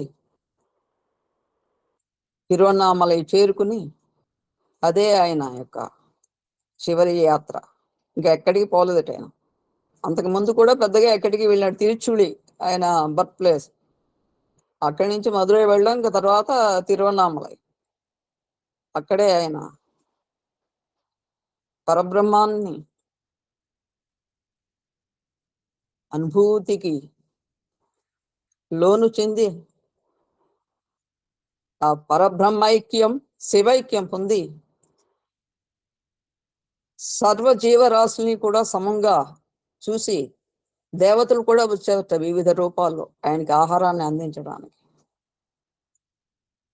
ఇవన్నీ కూడా మనకి ఆయన చెప్పింది ఒకే ఒక్కటేట, అది ఆత్మోపదేశం, ఉపదేశ సారం. దాంట్లో ఆయన గురించి మనకి తెలియజేస్తుంటారు. అంటే అలాంటి మహర్షులు చాలా కొద్ది మంది ఉంటారన్నమాట.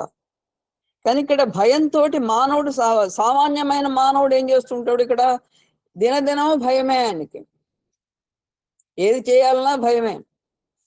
అయితే ఈ వీటి యొక్క అవిద్య కానీ, అస్మిత కానీ, రాగము, ద్వేషము, అవినివేశం ఇవన్నీ పోగొట్టుకోవాలంటే మార్గం లేదా అంటే యోగ శాస్త్రం బోధించింది. ఏంటిటది? తపము, స్వాధ్యాయము, ఈశ్వర ప్రణీధారం. ఇవి అలవర్చుకున్నట్లయితే ఈ యొక్క క్లేశాలని అధిగమించేటువంటి అవకాశం ఉంటుంది. ఎప్పుడైతే ఆయనలో అవిద్య పోగొట్టుకుంటాడో అప్పుడే కదా ఇవన్నీ చేయగలుగుతాడు. ఒక తపస్సు చేయాలన్నా, పరమాత్మ గురించి చింతించాలన్నా, ధ్యానించాలన్నా, లీనం అవ్వాలన్నా కావాల్సింది ఆత్మజ్ఞానం, బ్రహ్మజ్ఞానం. అది సాధకుడికి కష్టసాధ్యమే, కానీ అసాధ్యమైతే కాదు. అందుకోసమే కదా ఈ మానవ జన్మ అని చెప్పినటువంటిది ఉత్కృష్టమైనటువంటిది అని చెప్పిన సకల జీవరాశుల్లో 84 లక్షల జీవరాశుల్లో 83,99,999 ఒక ఎత్తు అయితే మానవుడు ఒక్కడో ఒక ఎత్తు అని ఎందుకు సృష్టించాడంటే తన నుంచి వచ్చినటువంటి వాడు మళ్ళీ తనను చేరుకుంటాడు అనేది ఒక భరోసాతోటి పరమాత్మ సృజించడం జరిగింది. అయితే ఇక్కడ ఈ ఛాందోగ్యోపనిషత్తులో సామవేదానికి చెందినటువంటిది 8 అధ్యాయాలతో కూడుకున్నటువంటిది. అనేక ఉపాసనలు ఇందులో బోధించడం జరిగినటువంటిది. ఈ యొక్క ఉపాసనలో అందులో గాయత్రి ఉపాసన చాలా ముఖ్యమైనటువంటిది. సూర్య ఉపాసన, శాండిల్య విద్య, మధు విద్య. మధు విద్య అంటే బ్రహ్మజ్ఞానమే.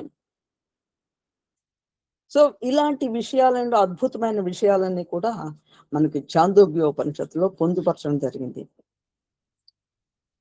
ఇక సృష్టిలో కొన్ని సృష్టించినట్టు ఏవైతే ఉంటాయో పరమాత్మ సృష్టిలో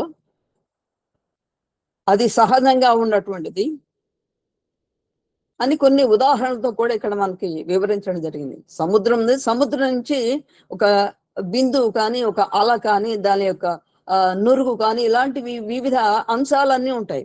అవన్నీ సముద్రం నుంచే వస్తుంటాయి, మళ్ళీ సముద్రంలోనే లీనమైపోతుంటాయి. వాటికి సముద్రానికి ప్రత్యేకత అనేది ఏమీ లేదు. కాకపోతే సముద్రం మాత్రం చాలా ప్రత్యేకమైనటువంటిది. ఈ జ్ఞానం బోధిస్తోంది. నేను పరబ్రహ్మ నుంచి వచ్చాను, ఇదే తత్వమసి మనకు చెప్పాడు. కానీ నేను మళ్ళీ పరబ్రహ్మలో చేరతాను. పరబ్రహ్మ నాలో చేరడం కాదు, నేను పరబ్రహ్మలో చేరతాను. నేను అనేది చాలా అత్యద్భుతమైనది. అదే పరబ్రహ్మ. ఆ జ్ఞానాన్ని అలవర్చుకోమని చెప్పని మనకి ఛాందోగ్యోపనిషత్తు తెలియజేస్తుంది. ఇందులో మనకి షోడశ కళల్లో శ్రీకృష్ణ పరమాత్మని యొక్క అద్భుతమైన మూర్తిని స్పృశించడం, ఉద్దాలకుడు శ్వేతకేతువు, అజ్ఞానంలో ఉన్న శ్వేతకేతువుని ప్రేమపూర్వకంగా తండ్రి ఏ విధంగా ఆదరించి ఆధునిక వేద విద్యని అందించడం జరుగుతుందో, బ్రహ్మజ్ఞానాన్ని బోధించడం జరుగుతుందో అది కూడా మనకి చాలా చక్కగా వివరించడం జరిగింది. సో గురువుని ఎప్పుడైతే విశ్వాసంతో చేరుతాడో, శ్రద్ధ కలిగి ఉంటాడో అప్పుడు బ్రహ్మజ్ఞానం అలవడుతుంది. ముందుగా ఈయన గర్వానికి లోనైన శ్వేతకేతువు, తర్వాత ఈయనలో కూడా జ్ఞానం అనేది నిబిడీకృతమై ఉంది కాబట్టి తండ్రికి వినమ్రుడై ఆయన చెప్పిన విద్యని పొందగలిగాడు. ఇంకొక అద్భుతమైన మూర్తి ఇక్కడ మనకి సత్యకాముడు. ఈ సత్యకాముడు జాబాల దాంట్లోనే ఉంది, ఆ యొక్క పేరులోనే. సత్యాన్ని కామించినటువంటి వాడు, అపేక్షించినటువంటి వాడు, కోరుకున్నటువంటి వాడు ఆ యొక్క పిల్లవాడు. ఇక్కడ గురువు కూడా అంత అద్భుతమైన మూర్తి కాబట్టి ఇక్కడ నువ్వు ఏ జన్మలో ఏ రాశికి చెందిన, ఏ జాతికి చెందినవాడు వాడవు అని ఇక్కడ చూడలేదైన. కేవలం అతనిలో ఆ బ్రహ్మనిష్ట కలిగి ఉందా లేదా, శ్రద్ధ కలిగి ఉందా లేదా, ఇది మాత్రమే అతను ప్రామాణికంగా తీసుకుని ఆ గురువు అతనికి జ్ఞానాన్ని బోధించడం. ఇది మరొక అద్భుత అంశం ఇందులో పొందుపరచబడింది. సత్యకామ జాబాల ఆవిడ ఉత్తమోత్తమైంటి మాతృమూర్తి కాబట్టి పిల్లవాడు అడిగిన విషయం కూడా సత్యాన్వేషకుడు అయినట్టు వాడు కాబట్టి, బ్రహ్మజ్ఞానాన్ని పొందాలనుకుంటున్నవాడు కాబట్టి అలాంటి సత్య జ్ఞానాన్ని ఆయన పొందడానికి నువ్వు సత్యాన్ని మాత్రమే అనుసరించాలి. స్ట్రైట్ అవే చెప్పు, ఏం పర్వాలేదు, నాకేమీ గోత్రం లేదండి, నా తండ్రి ఎవరో తెలియదు, చెప్పు, ఏం పర్వాలేదు. మీ గురువు గారు నిన్ను చేరదీసి నీకు విద్యని అభ్యసింపజేస్తే సరే, లేదంటే నువ్వు సొంతంగానే నేర్చుకునే ప్రయత్నం చేయి, అది నీ యొక్క సత్యం మీద ఆధారపడి ఉందని చెప్పి తెలియజేశాడు తల్లి. ఇలాంటి తల్లులు కనుక ఉంటే వాళ్ళకి పుత్రశోకం ఉండదండి ఏ విధంగా కూడా. సరే శరీరం అంటారే ఎప్పుడప్పుడు పడిపోతుంది, అది కాదు కదా, వాళ్ళ యొక్క కుటుంబ గౌరవానికి ప్రతిష్టకి భంగం కలగకుండా పెరుగుతారు వాళ్ళు సత్యాన్ని బోధిస్తే. దీన్నే మనకి చెప్పేవాళ్ళు మన పూర్వీకులు, తోటకూర నాడైనా చెప్పనై తినరా కొడక అని ఆ తల్లి విచారించిందని. కాబట్టి పిల్లలకి మనం చిన్నతనం నుంచే ఆ యొక్క సత్యాన్ని బోధించాలి, ఆచరించమని తెలియజేయాలి అని మనకి సత్యకామ జాబాల వృత్తాంతం తెలియజేస్తుంది. కాబట్టి మానవుడికి పంచ ప్రాణాలు అయినటువంటి సత్య, ధర్మ, శాంతి, ప్రేమ, అహింసలు అనే మానవతా విలువలు ఎప్పుడైతే ఆ యొక్క మానవుడు ఆచరిస్తాడో ఆయన ఉన్నతంగా రూపుదిద్దుకుంటాడు. ఆ కుటుంబానికి కానీ సమాజానికి కానీ మంచి పేరు తీసుకురావడానికి, శాంతియుతంగా సమాజం ఉండడానికి కారణభూతుడవుతాడు అని తెలియజేసేటువంటిది సత్యకామ జాబాల ఇతివృత్తం. ఇంకొకటి మనకి అద్భుతమైన విషయం ఏంటంటే, నారద మహర్షి బ్రహ్మ మానసపుత్రుడైన సనత్ కుమారుడు వారి మధ్య జరిగినటువంటి ఆత్మ విచారణ, నారద మహర్షి ఎన్నో శాస్త్రాలను అభ్యసించినటువంటి వారు. నిరంతరము నారాయణ మంత్రాన్ని గానం చేసేటువంటి వారు. భజన అనే ప్రక్రియ మనం ఇప్పుడు ఆచరిస్తున్నామే, అది నారద మహర్షి ముందుగా మనకి పరిచయం చేశారు. గానం. సో ఇది కూడా మనకి సామగానంలో పొందుపరచబడింది. అయితే ఈ విషయాలన్నీ కూడా ఛాందోగ్యోపనిషత్తులో మనకి తెలియజేయబడడం జరిగింది. ముందుగా ఈయన నారద మహర్షి ఆయనకి ఏదో మానసిక విచారం ఉంది. ఎన్ని శాస్త్రాలు పొందినా, అధ్యయనం చేసినా ఇంకా ఏదో వెలితి అతన్ని పట్టి విడిస్తోంది ఆ మహర్షిని.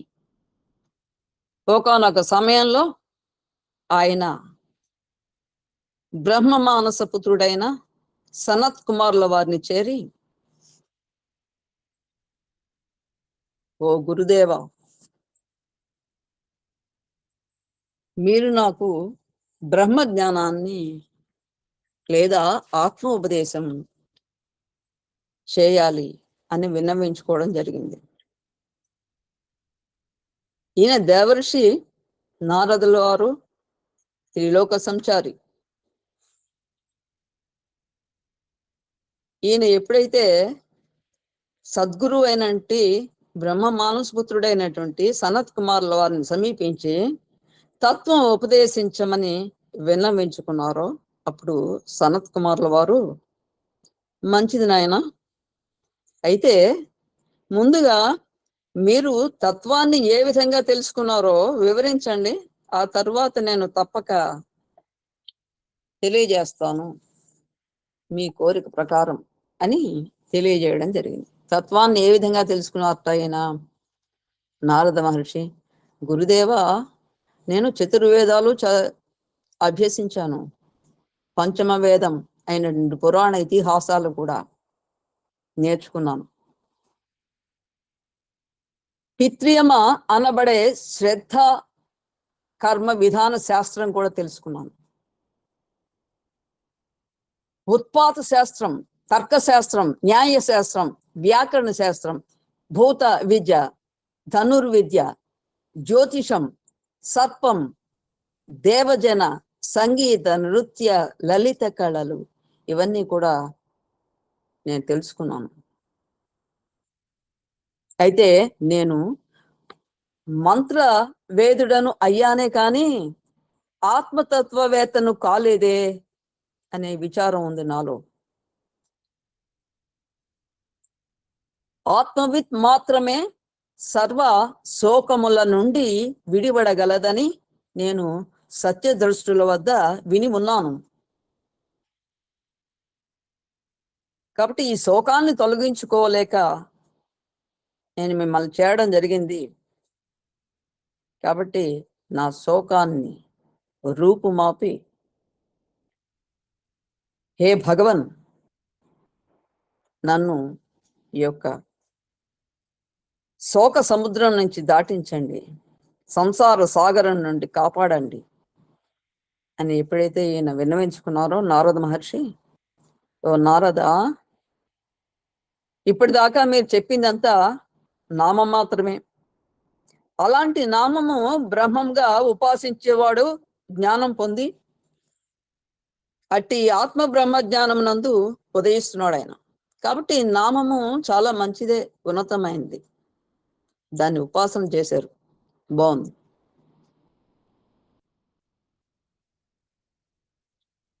అయితే ఆ ఉపాసనలో నామం తర్వాత ఇంకా ఏమన్నా ఉన్నాయండి?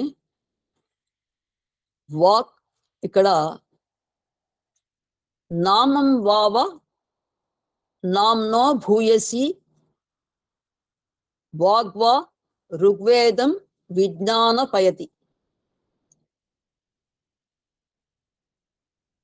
ఇక్కడ నామం కంటే ఇంకా ఉన్నతమైనది ఏదైనా ఉందా? ఓ గురువర్య అని మహర్షుల వారు అడగడం జరిగింది. లేఖనే నాయన వాక్వావ నామ్నో భూయసి.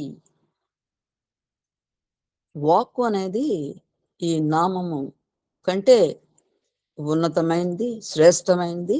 దీన్ని ఉపాసించిన వారు బ్రహ్మ జ్ఞానాన్ని పొందడానికి అవకాశం ఉంటుంది. వాక్కు ద్వారానే కదా మనం ఏ మంత్రాన్నైనా ఉచ్చరిస్తాం.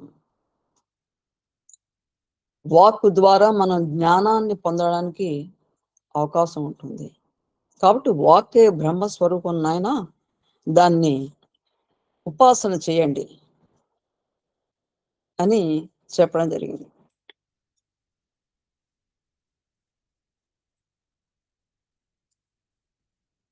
ఓకే.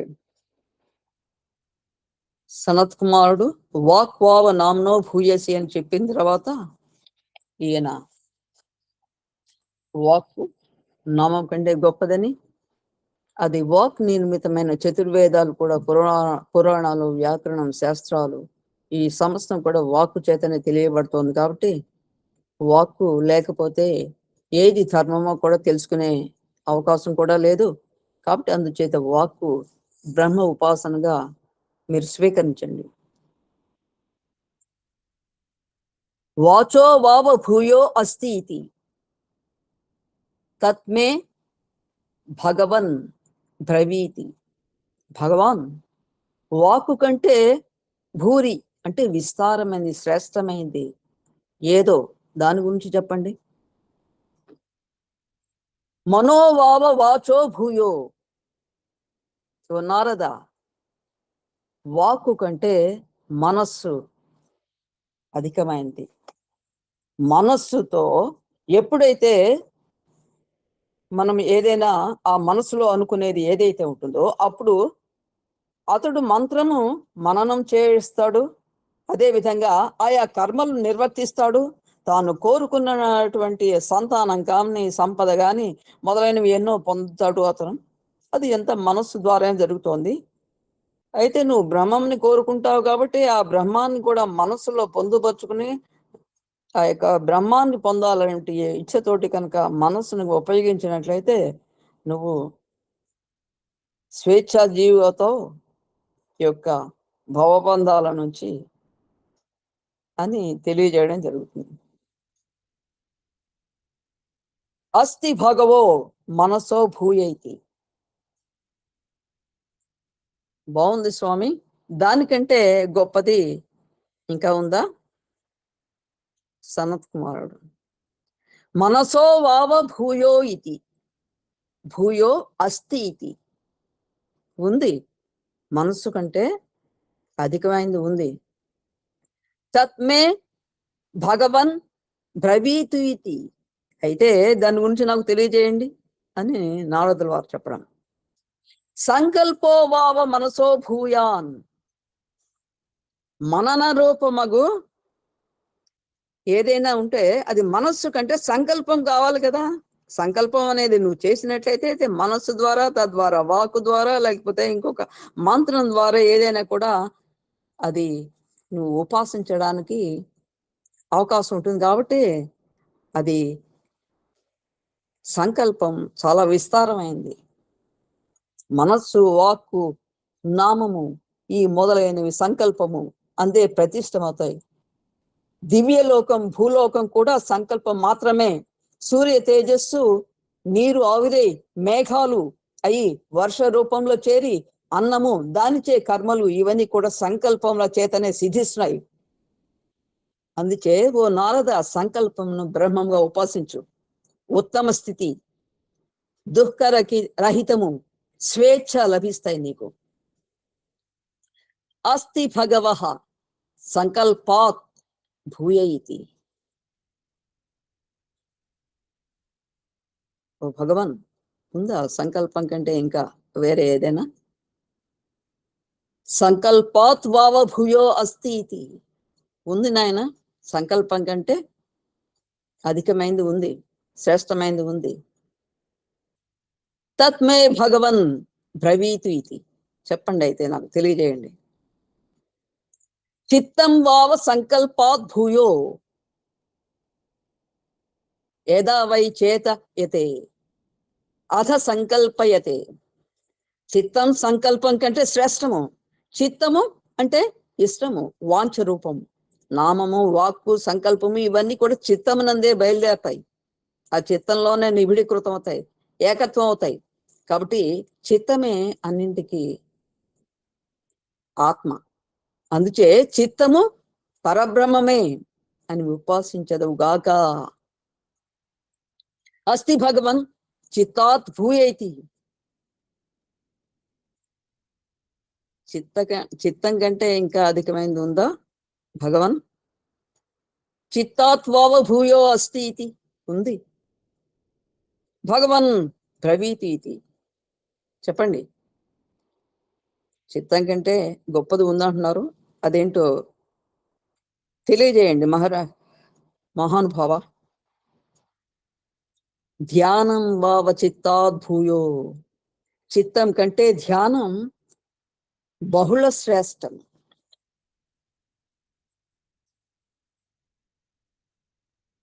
ఇది మనకి పరమ పురుష ఉపాసనని ఈ ఛాందోగ్యోపనిషత్తులో మనకి 7వ పాఠంలో తెలియజేయబడుతుంది. ఇందులో మనకి 26 ఖండాలు ఉన్నాయి. 26 ఖండాలు. అందులో ఈయన ఒకదాన్ని మించి ఒకటి చెప్పడం జరుగుతుంది అన్నమాట. ఇంకా దానికంటే అధికమైనది ఉందా, దానికంటే ఇంకా ఏమైనా ఉపాసించదగింది ఉందా ఉంటే తెలియజేయండి. ఇలాగా నారద మహర్షి ఒకదాని తర్వాత ఒకటి ఆయన తెలుసుకునే ప్రయత్నం చేస్తున్నారు అన్నమాట. నామము, తర్వాత వాక్కు, తర్వాత మనస్సు, తర్వాత సంకల్పము, తర్వాత చిత్తము, తర్వాత ధ్యానము, తర్వాత విజ్ఞానము, ధ్యానము. అందుకోసం మనకి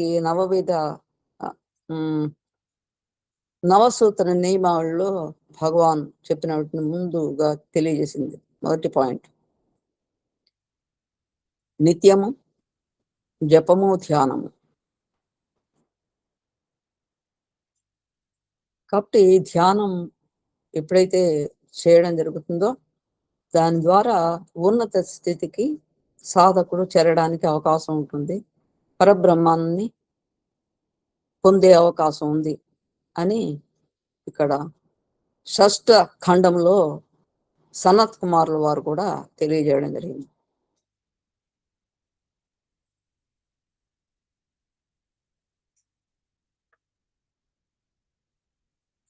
సో ఇక్కడ ఎప్పుడైతే ధ్యానాన్ని ఉపదేశించమని ఈయన అడిగారో, సరే ధ్యానాన్ని ఉపదేశించడం జరుగుతుంది. అయితే ధ్యానం కంటే అస్తి భగవాన్ ధ్యానాత్ భూయైతి. దానికంటే గొప్పదైంది ఉందా? ఉంది నాయన. ధ్యానాత్ ఓవా భూయో అస్తి ఉంది, దానికంటే గొప్పది ఉంది. అయితే ఇంకా ఏమిటిది ధ్యానం కంటే గొప్పదంటే? విజ్ఞాన ఉపాసన. అదేంటది? విజ్ఞాన భావ ధ్యానాత్ భూయ. విజ్ఞానేన వా ఋగ్వేదం విజానాతి. దీని గురించి ఋగ్వేదంలో చాలా అత్యద్భుతంగా తెలియజేయబడింది వివిధ మంత్రాల రూపంలో. ఈ సకల శాస్త్రము, వేదాలు, ధర్మము తెలుసుకోవడం అనేది విజ్ఞానం చేతనే సిద్ధిస్తోంది. కాబట్టి విజ్ఞానాన్ని బ్రహ్మమే అని ఉపాసించదుగాక. హే భగవన్ విజ్ఞానాత్ భూయైతి. తెలియజేయండి, దానికంటే ఉందా శ్రేష్టమైంది? విజ్ఞానాత్ వావ భూయో అస్తి ఉంది, దానికంటే గొప్పది ఉంది. తత్మే భగవన్ బ్రవీతి. చెప్పండి, దానికంటే గొప్పది ఏముందో అది. బలం భావ విజ్ఞానాత్ భూయో అస్తి.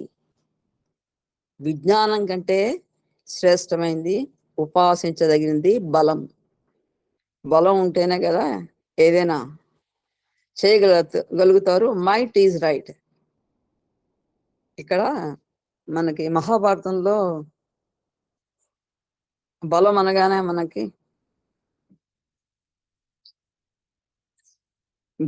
భీమసేనుల వారు గుర్తుకొస్తారు.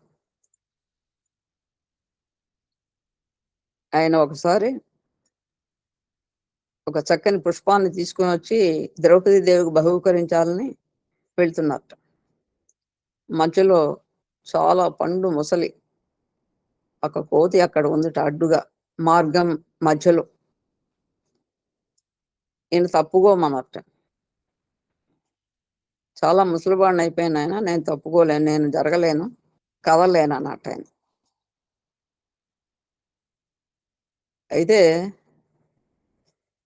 అంటే ఇక్కడ మనకి బలము అంటే ఆయనకి బలం మాత్రమే తెలుసు, బలాధికుడు అని, దానివల్ల చాలా గొప్ప ఘనకార్యాలు సాధించాడని చెప్పని భీమసేనుల వారి గురించి తెలుసుకుంటూ ఉంటాం. కానీ ఇక్కడ ఆయన ఒక సూక్ష్మమైనది ఏంటంటే ఆయనకి బ్రహ్మ జ్ఞానం గురించి కూడా తెలుసు. దాన్ని దాటి వెళ్ళొచ్చు కదా, వెళ్ళలేదు ఆయన అనే విషయం కూడా మనకి తెలియజేస్తుందని చెప్పని మన పెద్దలు చెప్తూ ఉంటారు. అయితే ఇక్కడ కూడా ఆయన్ని టెస్ట్ చేయడం కోసం ఆయన యొక్క యాటిట్యూడ్ ఎలా ఉంటుంది అనేది. సరే అయితే నువ్వు పక్కన నేను అడ్డుగా ఉన్నాగా, తోకనే కదా, తోక పక్కకు పెట్టన్నాడు. ప్రయత్నం చేశాడు భీమసేనుల వారు, ఆయన వల్ల కాలేదు. ఏమయ్యా, నా సోదరుడు వాయుపుత్రుడు ఉన్నాడు, ఆయన కంటే నువ్వు గొప్పవాడువా అన్నాడు. అక్కడ ఉన్నది ఆయన సోదరుడే అని చెప్పని ఆయన గమనించలేకపోయాడు అన్నమాట. తర్వాత తెలుసుకుంటాడు ఆయన.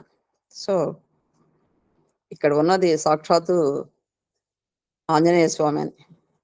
తర్వాత ఆంజనేయ స్వామి కూడా ఆయన యొక్క సహజ సిద్ధంగా ఆయన ముందర ప్రత్యక్షమై నిన్ను యొక్క పరీక్షించడానికి ఇలా ఉంచేది ఆయన, అంతకు మించి ఏం లేదు, నా సోదరుడివి, నేను కూడా మీరు చేసే యుద్ధంలో పాల్గొంటాను అన్నాడు. కురుక్షేత్ర యుద్ధంలో. ఏ విధంగా పాల్గొంటావు స్వామి, నువ్వు కూడా వాళ్ళతో యుద్ధం చేస్తావు అంటే, అబ్బే అదేం చేయను నేను. మరి ఏం చేస్తావు? ఒక్కసారి గర్జిస్తా అంతే, గర్జిస్తే అందరూ పారిపోతారుగా అన్నట్టు. సో ఈయన జెండాపై కపిరాజు అని మన అర్జునుల వారి రథం మీద ఆ కపీంద్రుల వారు ఆసీనులై ఉంటారు. సో భగవద్గీత కూడా ఆయన కూడా వినడం జరుగుతుంది. ఆయన కూడా తెలుసు కదా, శ్రీరామచంద్రుడే ఈ విధంగా శ్రీకృష్ణ స్వామిగా వచ్చారని చెప్పని. సో ఆ విధంగా అక్కడ ఆంజనేయ స్వామి. ఇక్కడ బలం గురించి అంటే మనకి బలంతో పాటుగా జ్ఞానం అనేది కూడా చాలా ముఖ్యమైనటువంటిది. సో బలాన్ని కూడా ఉపాసించవచ్చు అని ఇక్కడ మనకి సనత్ కుమార్ల వారు నారదుల వారికి ఉపదేశించడం జరుగుతుంది. బలాన్నే నువ్వు బ్రహ్మ జ్ఞానంగా ఉపదేశించు అని. సరే, బలం అయిపోయింది. ఇంకా తర్వాత అన్న ఉపాసన. అన్నాన్ని నువ్వు బలం కంటే ఇంకా అధికమైనది ఉందా అంటే ఉంది, ఖచ్చితంగా ఉంది. అది ఏంటి అంటే అన్నాన్ని నువ్వు ఉపాసించాలి. అన్నమే పరబ్రహ్మ స్వరూపం. దీన్ని కూడా మనకి తైత్తిరీయ ఉపనిషత్తులో చాలా అద్భుతంగా చెప్పడం జరుగుతుంది. ఇది అన్న బ్రహ్మోపాసనం అన్నమాట. అన్నం న నింద్యాత్ తద్వ్రతం ప్రాణో వా అన్నం శరీరమన్నాదం ప్రాణే శరీరం ప్రతిష్ఠితం శరీరే ప్రాణ ప్రతిష్ఠితః తదేతదన్నమన్నే ప్రతిష్ఠితం సయేతదన్నమన్నే ప్రతిష్ఠితం వేద ప్రతితిష్ఠతి అన్నవానన్నాదో భవతి మహాన్ భవతి ప్రజయా పశుభిర్బ్రహ్మవర్చసేనా మహాన్ కీర్త్యా అన్నన్న పరిచక్షీత తద్వ్రతం ఆపో వా అన్నం జ్యోతిరన్నాదం అప్సు జ్యోతి ప్రతిష్ఠితం జ్యోతిష్యాప ప్రతిష్ఠిత తదేతదన్నమన్నే ప్రతిష్ఠితం సయేతదన్నమన్నే ప్రతిష్ఠితం వేద ప్రతితిష్ఠతి అన్నవానన్నాదో భవతి మహాన్ భవతి ప్రజయా పశుభిర్బ్రహ్మవర్చసేన మహాన్ కీర్త్యా. ఈ విధంగా అన్నం గురించి మనకి తైత్తిరీయ ఉపనిషత్తు చాలా చాలా అత్యద్భుతంగా తెలియజేసింది. దీన్ని అన్న బ్రహ్మోపాసన అని మనకి తెలియజేయబడుతుంది. అయితే అన్నం అనేది చాలా పరబ్రహ్మ స్వరూపం అని చెప్తుంటాం మన పిల్లలకు కూడా. ఇక don't waste food, food is God అని చెప్తూ ఉంటున్నాం. భగవాన్ మనకి సీలింగ్ అండ్ డిజైర్స్ లో సేవ్ చేయాల్సినటువంటి దాంట్లో ఈ 4 అంశాల్లో ఈ యొక్క ఆహారాన్ని కూడా స్వామివారు ముఖ్యమైనది దాన్ని చేర్చడం జరిగింది. దాన్ని పొందిగ్గా వాడుకోండి, వృధా చేయకండి. అది పరబ్రహ్మ స్వరూపం. మీకు ఎక్కువగా ఉంటే, అన్నం లేని వాళ్ళు ఎంతో మంది ఉన్నారు, అన్నం లేక చనిపోయేటట్టు వారు ఉన్నారు. అలాంటి వారికి ఆ అన్నాన్ని బహూకరించండి అని తెలియజేయడం.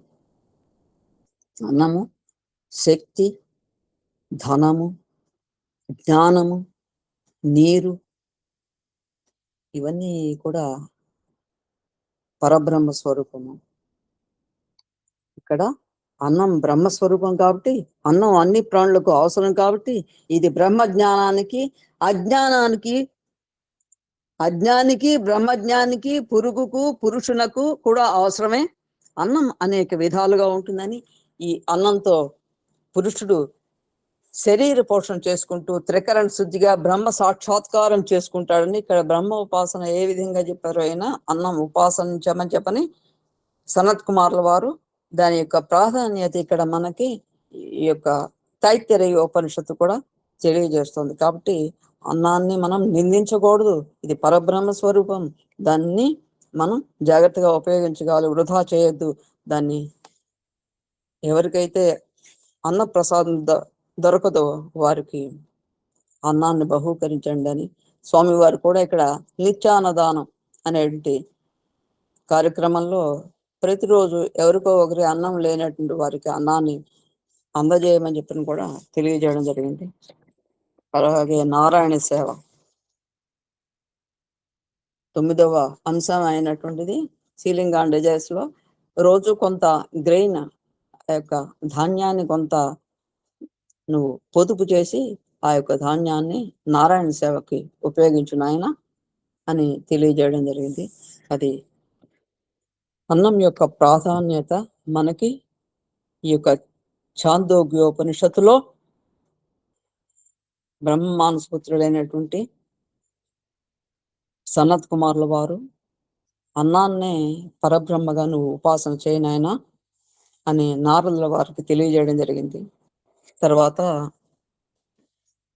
ఇంకా 10వ ఖండంలో ఆపో ఉపాసన, నీరు, జలము, దీన్ని ఉపాసించమని, అంటే దానికంటే ఎక్కువగా ఏదైనా ఉందా వేరే అంటే అన్నం లేకపోయినా ఉండొచ్చేమో, నీరు లేకపోతే ఉండలేడు జీవి అని చెప్పి చెప్తూ ఉంటారు మనకి. కాబట్టి నీరు సర్వ ప్రాణులకి కూడా ఆధారభూతము, అదే ప్రాణస్వరూపం అని చెప్పడం జరుగుతుంది. కాబట్టి ఈ యొక్క ఆప ఏదైతే ఉందో దాన్ని ఉపాసించమని చెప్పని తెలియజేయడం. అంటే దానికంటే ఇంకా మరి వేరే ఏదైనా ఉందా స్వామి తెలియజేయండి, అంతకంటే ఇంకా గొప్పదే ఉపాసన ఉంటే. అంటే దానికంటే ఇంకా గొప్పదైన ఉపాసన ఏదైనా ఉంది అంటే అది ఏకాదశ ఖండంలో తేజస్సు, ఆ తేజ ఉపాసన ఈ యొక్క స్వరూపం ఏదైతే పరబ్రహ్మమే అదే తేజస్సు అని చెప్పని. సో సూర్యారాధన, సో ఈ విధంగా మనకి పంచభూతాల గురించి, ఆరాధన గురించి ఈ యొక్క ఉపనిషత్తులో తెలియజేయడం జరుగుతుంది. ఇంకా 12వ ఖండంలో ఆకాశ ఉపాసన, ఆకాశం నుంచి భూమి వరకు, ఓషధుల వరకు కూడా ఒకదాని మీద ఒకటి ఆధారపడుతూ ఉన్నాయి కదా. ఆకాశం పరమాత్మ నుంచి ఉద్భవించినటువంటి ఆకాశము, ఆకాశం నుంచి వాయువు, వాయువు నుంచి అగ్ని, అగ్ని నుంచి నీరు, నీరు నుంచి భూమి, భూమి నుంచి ఓషధులు, ఈ విధంగా ఏవైతే మనకి ఒకదాని మీద ఒకటి ఆధారపడి ఉత్పన్నమవుతున్నాయో వాటిని ఉపాసన చేయమని తెలియజేయడం జరుగుతుంది. ఇంకా దానికంటే మరి ఏదైనా గొప్ప ఉపాసన ఉందా స్వామి? లేకనే ఉంది అని స్మరణ దాన్ని ఉపాసన చేయండి, స్మరించండి. స్మరణే పరబ్రహ్మ స్వరూపం అని చెప్పని ఇక్కడ 13వ ఖండంలో ఉపదేశించడం జరుగుతుంది నారదుల వారికి సనత్ కుమార్ల వారు. ఇంకా 14వ ఖండంలో ఇంకా ఆశ అనేది లేకపోతే మనం ఏమి చేయలేం కదా. రేపు మీద ఒక ఆశ ఉంటుంది మనకి, ఏదైనా చేయాలి అనేది. రేపు నేను ఇది అవ్వాలి అంటే ఒక ఆశ ఉంటేనే కదా ఈ రోజున పుస్తకం పట్టుకుంటాడు ఈయన విద్యార్థి, లేదా నేను ఏదైనా ఒక ఘనకార్యం సాధించాలి అనే ఆశ ఉండాలి కదా. లేదా నేను బ్రహ్మాన్ని, ఇక్కడ మనకి పరబ్రహ్మం గురించి తెలుసుకోవాలని అనుకుంటున్నాం కదా. ఇక్కడ నారద మహర్షి యొక్క నా ఉద్దేశం ఏంటి, ఇక్కడ ఆయనకి ఒక ఆశ ఉంది కాబట్టి ఇక్కడికి వచ్చాడు. ఈయన దగ్గరికి వచ్చి ఆయన్ని వేడుకుంటున్నాడు, ఆయన గురువుగా స్వీకరించాడు. ఈయన బ్రహ్మ మానసపుత్రుడే. నా దగ్గర అన్ని విద్యలు ఉన్నాయి కదా చెప్పి విరవేగలేదని నారద మహర్షి ఈయన్ని చేరాడు, గురుపదేశం పొందుతున్నాడు. ఒకదానికంటే మించి ఇంకా ఏదైనా ఉందా చెప్పండి, తెలియజేయండి. ఇంకా ఇది కదా జిజ్ఞాసి యొక్క ఆశ. సో అది తెలియజేయబడింది, దాన్ని ఉపాసించమని చెప్పి ఆ యొక్క సనత్ కుమారుల వారు తెలియజేయడం. దానికంట ఇంకా ఏదైనా గొప్పది ఉందా అంటే లేకనే నాయన ప్రాణం చాలా ముఖ్యమైనది కదా సకల జీవరాశులకి. అయితే ప్రాణం అనేది మనకి జడంలో లేదు అనుకుంటా, చలనం కలిగినటువంటి జీవరాశుల్లోనే ఉందని, ప్రాణం ఉంది అని చెప్పని మనకి యొక్క వృక్షంలో ప్రాణం ఉంది అని చెప్పని తెలియజేస్తున్నాడు ఆయన. జగదీష్ చంద్రబోస్ శాస్త్రవేత్త, ఆయన చెప్తే గానీ మనకు తెలియలేదు. దాన్ని ఎక్కడికక్కడ కొమ్మలు వీల్చేసి నరికేసి, చెట్లు నరికేసి దాన్నంతా కూడా విశ్వం అంతా కూడా కాంక్రీట్ జంగిల్ చేస్తున్నామే. కాబట్టి ఎక్కడి నుంచి ఈ యొక్క ప్రాణవాయువు వస్తుంది అనే కనుక ధ్యాస ఉన్నట్లయితే మానవుడు తన యొక్క ప్రకృతిని సంరక్షించుకుంటూ ఉంటాడు. సో అద్భుతమైన ఆ ప్రాణ ఉపాసన తెలియజేయబడింది పంచమ ఖండంలో. ఇంకా షోడశ ఖండంలో ఇన్ని తెలుసుకున్నాడు ఆయన. ఇంకా ఇంకా ఇంకా ఏదైనా ఉందా, ఇంకా ఏదైనా ఉందా? ఉంది నాయన, ఇంకా సత్యాన్ని ఉపాసన చేయి నాయన అని చివరికి వచ్చాడు ఆయన.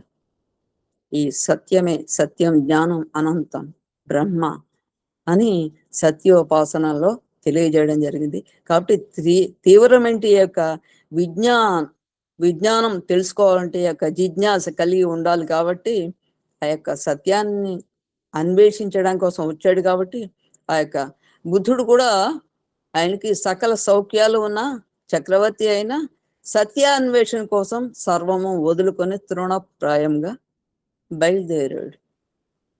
జ్ఞానాన్ని ఆస్వాదించాడు, అనుభవించాడు, బుద్ధ దేవుడయ్యాడు. అదేవిధంగా ఇక్కడ నారదుల వారికి కలిగిన సందేహాలన్నీ తీరాయి. ఆయన సత్యాన్ని ఉపాసన చేసి సత్యము, జ్ఞానము, పరబ్రహ్మ ఒకటే అని, అనంతమని తెలుసుకున్నటువంటి వాడు.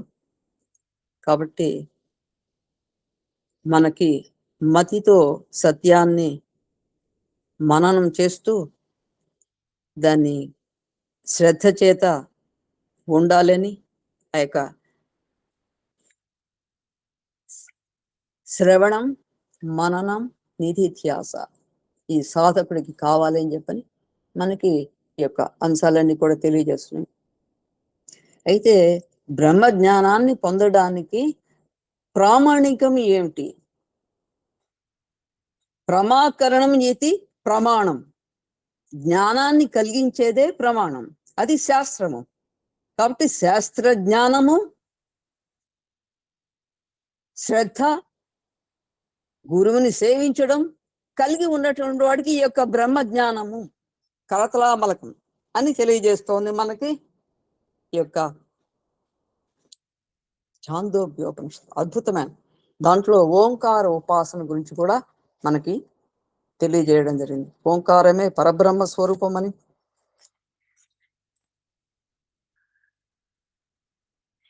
ఈ యొక్క ఓంకారం ద్వారా మనం పరమాత్మను చేరవచ్చు అని చెప్పని కూడా మనకి తైత్తిరీయ ఉపనిషత్తులో కూడా ఓంకారం యొక్క అద్భుతమైన విశిష్టత తెలియజేయడం జరిగింది. కాబట్టి మనం ఏ కార్యక్రమాన్ని ప్రారంభం చేసినా ఓం తోటి ప్రారంభం చేస్తాం. ఓం అనేది పరమాత్మ యొక్క నామము.